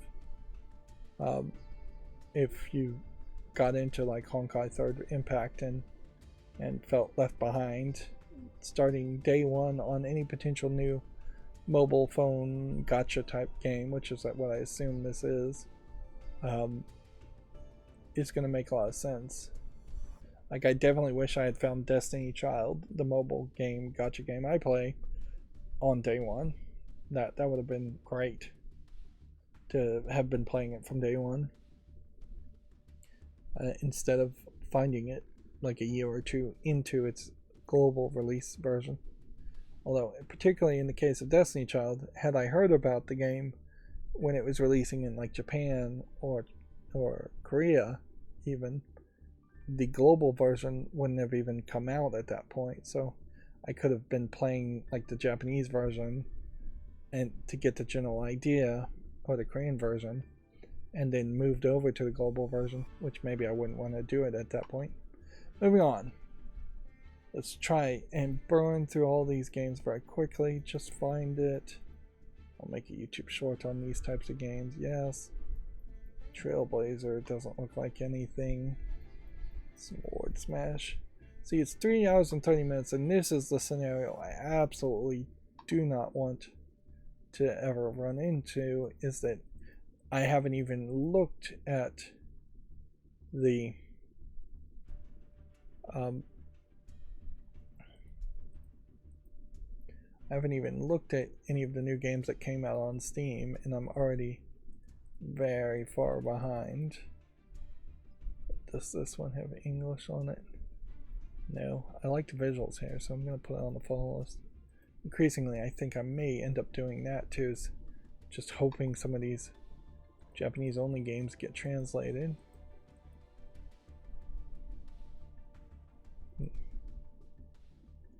And yeah, if we run into any adult games today, I'm going to try and burn through them fairly quickly.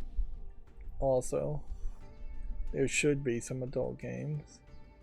Puzzles in VR. Yeah, I'm clearly going to try and move so fast here that I'm going to say no to something that I probably should say yes to.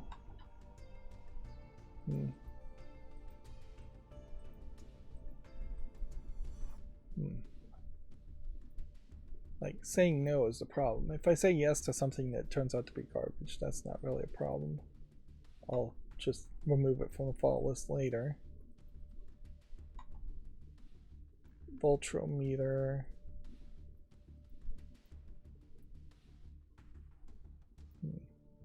We'll give that a chance. Give Summit a chance, even though it's probably not my kind of game. Here we have another, probably Japanese only visual novel. It's actually a JRPG. It's a Chinese JRPG. It says it supports English. I don't know if I really trust it. And in this case, I'll give it a YouTube a follow, but I won't make a YouTube short around it. Which maybe that is something also I should do a little bit more of, is to put something on the follow list if it interests me, but if visually it's not going to catch a big amount of attention, I shouldn't bother to make a YouTube short around it. Inherently, and I know I've been talking way too much about YouTube shorts in the past couple of months, yeah, you are in this very weird situation where I don't think I would ever be able to get that signal from the YouTube algorithm that I was putting out too many garbage YouTube shorts, or that I should only focus on certain types of games or change it up in some way, have more variety. Right now, it very much is the case where it feels like the algorithm is more than happy, this is an adult game, to just have you flood Steam on YouTube Shorts over and over again.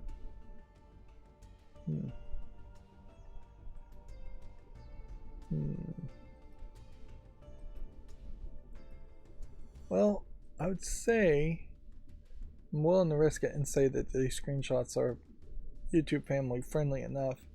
So you have an adult game here called Escape from Zombie U Reloaded, which I have to assume that means this is a remaster of something that I don't recognize. And what it seems to me is it's a bunch of more Western animated characters that are kind of doing a, it says point and click, but I almost wonder if it is almost closer to a Plants vs. Zombies idea, in that you have these different 2D characters like dodgeballing these zombies, and when they grab you, they try to bite you or molest you in some way, as far as each of these characters. So it's kind of tower defense-y. You see this some kind of energy or life bars in there. And then similar type idea. The Plants vs. Zombies idea going from the foreground to the background is probably a mistake. And then there's maybe a photo mode thing. The animation, somewhat inconsistent on the characters being drawn. Then just some actual dialogue. This is early access, English allegedly full audio for $15.99. Does say it has explicit content.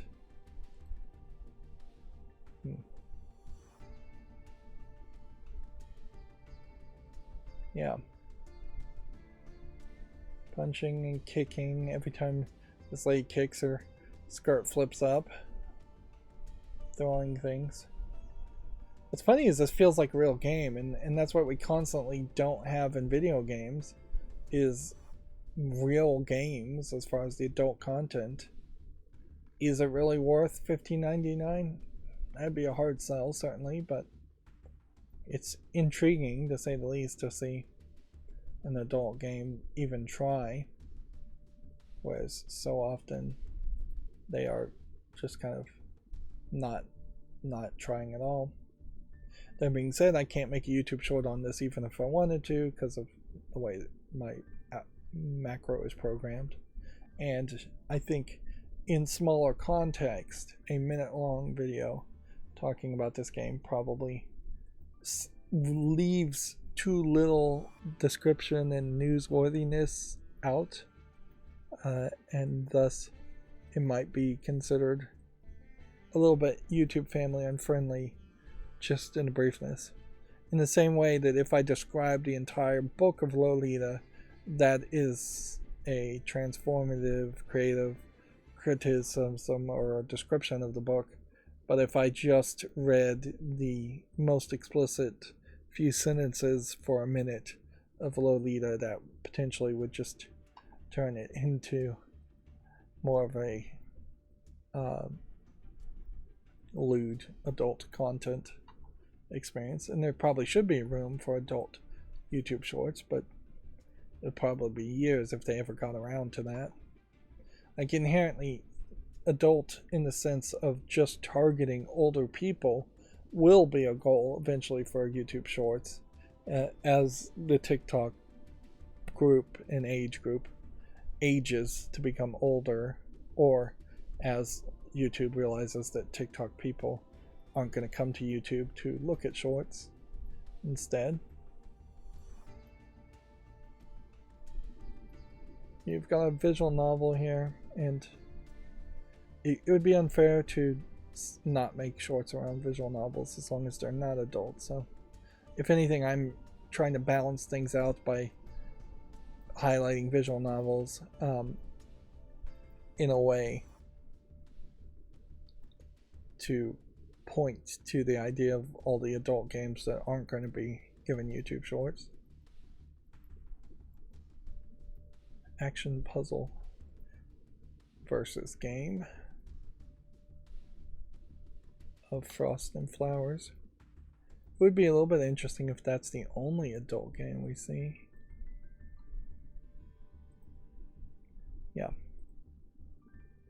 We may very well get to a point when looking at all these games that visual novels start to be the vast majority of what is on the fall list. And then at that point, you're also going to get to a question as far as how many reviews do a visual novel in particular require, because visual novels are highly unlikely to get 30 reviews. So even 4 or 5 reviews on a visual novel is probably a massive amount as far as an endorsement. And that's another thing that certainly Japanese gamers, if they start to play games on Steam, we may start to see a lot more Japanese people, or Asian people in general, reviewing visual novels since they're so popular in that area. And it's kind of nice to see potentially that happening, if it does happen, in a more natural way, instead of there being, say, the visual novel database and there being a bunch of reviews there that people get upset with the visual novel database for some reason and start moving all of their reviews over to Steam. Although arguably, if you could automatically move a bunch of reviews for video games away from other websites onto Steam, that would probably be great for a lot of people. I don't know what video game website in particular would have a API or interface where you could have reviewed games and moved your reviews over. So it would almost certainly run onto each individual person who's reviewed a bunch of games to move their reviews over otherwise. And if anything, I think a lot of times in review systems, you don't want somebody that's reviewing hundreds and hundreds of games on Steam to put in reviews. You want the one person that loved this one specific game so much to write a review. And reviews, unfortunately, just not particularly prevalent or easy to make for anything. Yep. That's why reviews on Amazon, even if you get past all the lying ones that are fake, still tend to really suck.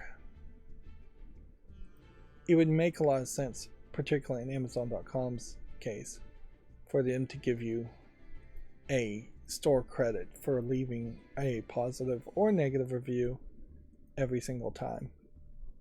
Like $1 for every product that you purchase and review. Well, as store credit would not be terrible. So that's an odd art style, but I can't immediately dismiss it. It looks like there's maybe quite a lot here, maybe too much, maybe no consistency between the different screenshots. Leveling up girls in another world. Well, this feels to me like this would be a lewd anime game. I think Winged Cloud is kind of the notorious one. It's been a long time, I think, since they've put out anything. Kind of notorious for not really having adult content in it. The Sakura bundles, that they would notoriously name everything Sakura.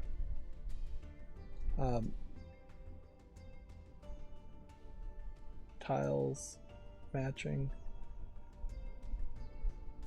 And see, generally when you're trying to imply that there's adult content when there really isn't, you put this game content may not be appropriate for all ages, may not be appropriate for viewing at work, which that's a real easy cop-out to claim it may not be appropriate without actually having anything in your game. So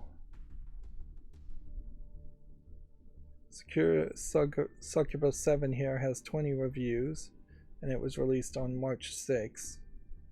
Secure Succubus 5 has 69 reviews and was released on April 22nd. Sakura Dungeon has 1,324 reviews, and it was released in 2016. So they were kind of notorious for having all these Sakura games early in the series, and then the reviews have gone down and down and down. Sakura Swim Club, 2,000 reviews in 2015.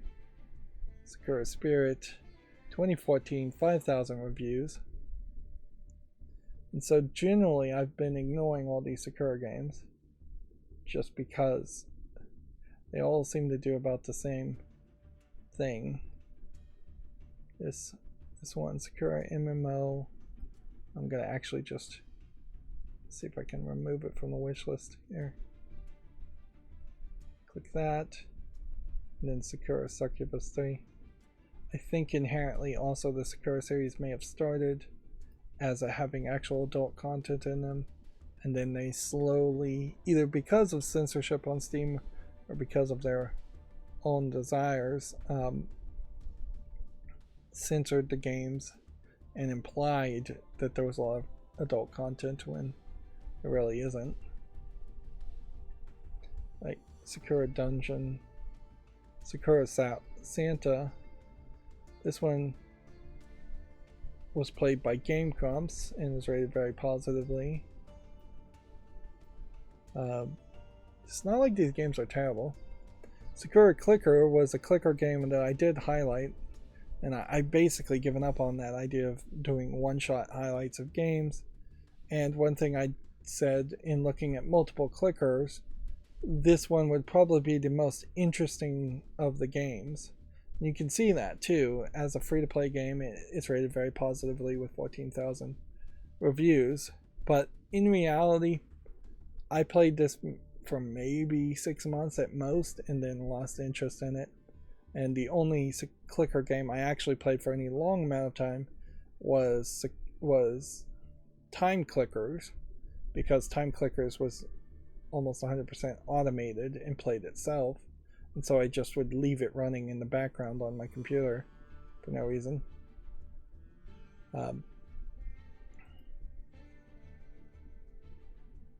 So, interestingly, they are moving away from the Sakura name and instead trying to create some name confusion with Is It Wrong to Pick Up Girls on the Dungeon anime series. I'll make a YouTube short around it, though. I guess technically it's YouTube family friendly. I'd say it probably is. I still have not gotten any pushback. Like the nightmare scenario certainly is that I would get to the point where they would start evaluating my channel for monetization, and then they at that point just say, no, we just don't like your content, and it would give you no more feedback, or no more um, ways, no more options. And yeah, who knows, by the time I do have 1,000 subscribers and enough watch time, YouTube could be in a completely different position. I did see something about the ad revenue just tanking horribly recently for people who were trying to get ad revenue. At a certain point, it probably should tank for big YouTube content creators. They should make less money in the hopes that that less money would go into the pockets of more medium and small content creators to encourage new content creators to stay on the platform and continue creating things, whereas PewDiePie is going to make the content he's going to make no matter what. So an extra bump in ad revenue is not going to have him stop. In fact, we've consistently on YouTube only seen people leave YouTube because they are being shadow banned, blocked, or kicked off the platform. We're not seeing anybody in the past few years leave YouTube just to say, I've made my own website and I can make more money here and it's more profitable. Curiosity Stream maybe is the only one that even slightly makes sense like that, whereas the vast majority of everybody else was kicked off of YouTube and tried to make their own website after the fact. Oh, we're at the end. There really wasn't any adult games today other than that one zombie game. That's interesting, certainly. Probably doesn't mean too much, but it is interesting. And yeah, I thought we might go for like 4 hours and 30 minutes, but we were able to burn through the games fairly quickly, so I guess there weren't that many games that came out in the past couple days too.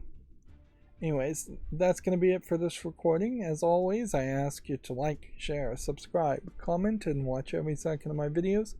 If you want a friend or follow me on any social media sites, there's a whole bunch of links down below. And if you want to support me further, there's a link to Patreon, or you can friend me on Steam and give me a game off my wishlist. Thank you for watching. Have a good evening.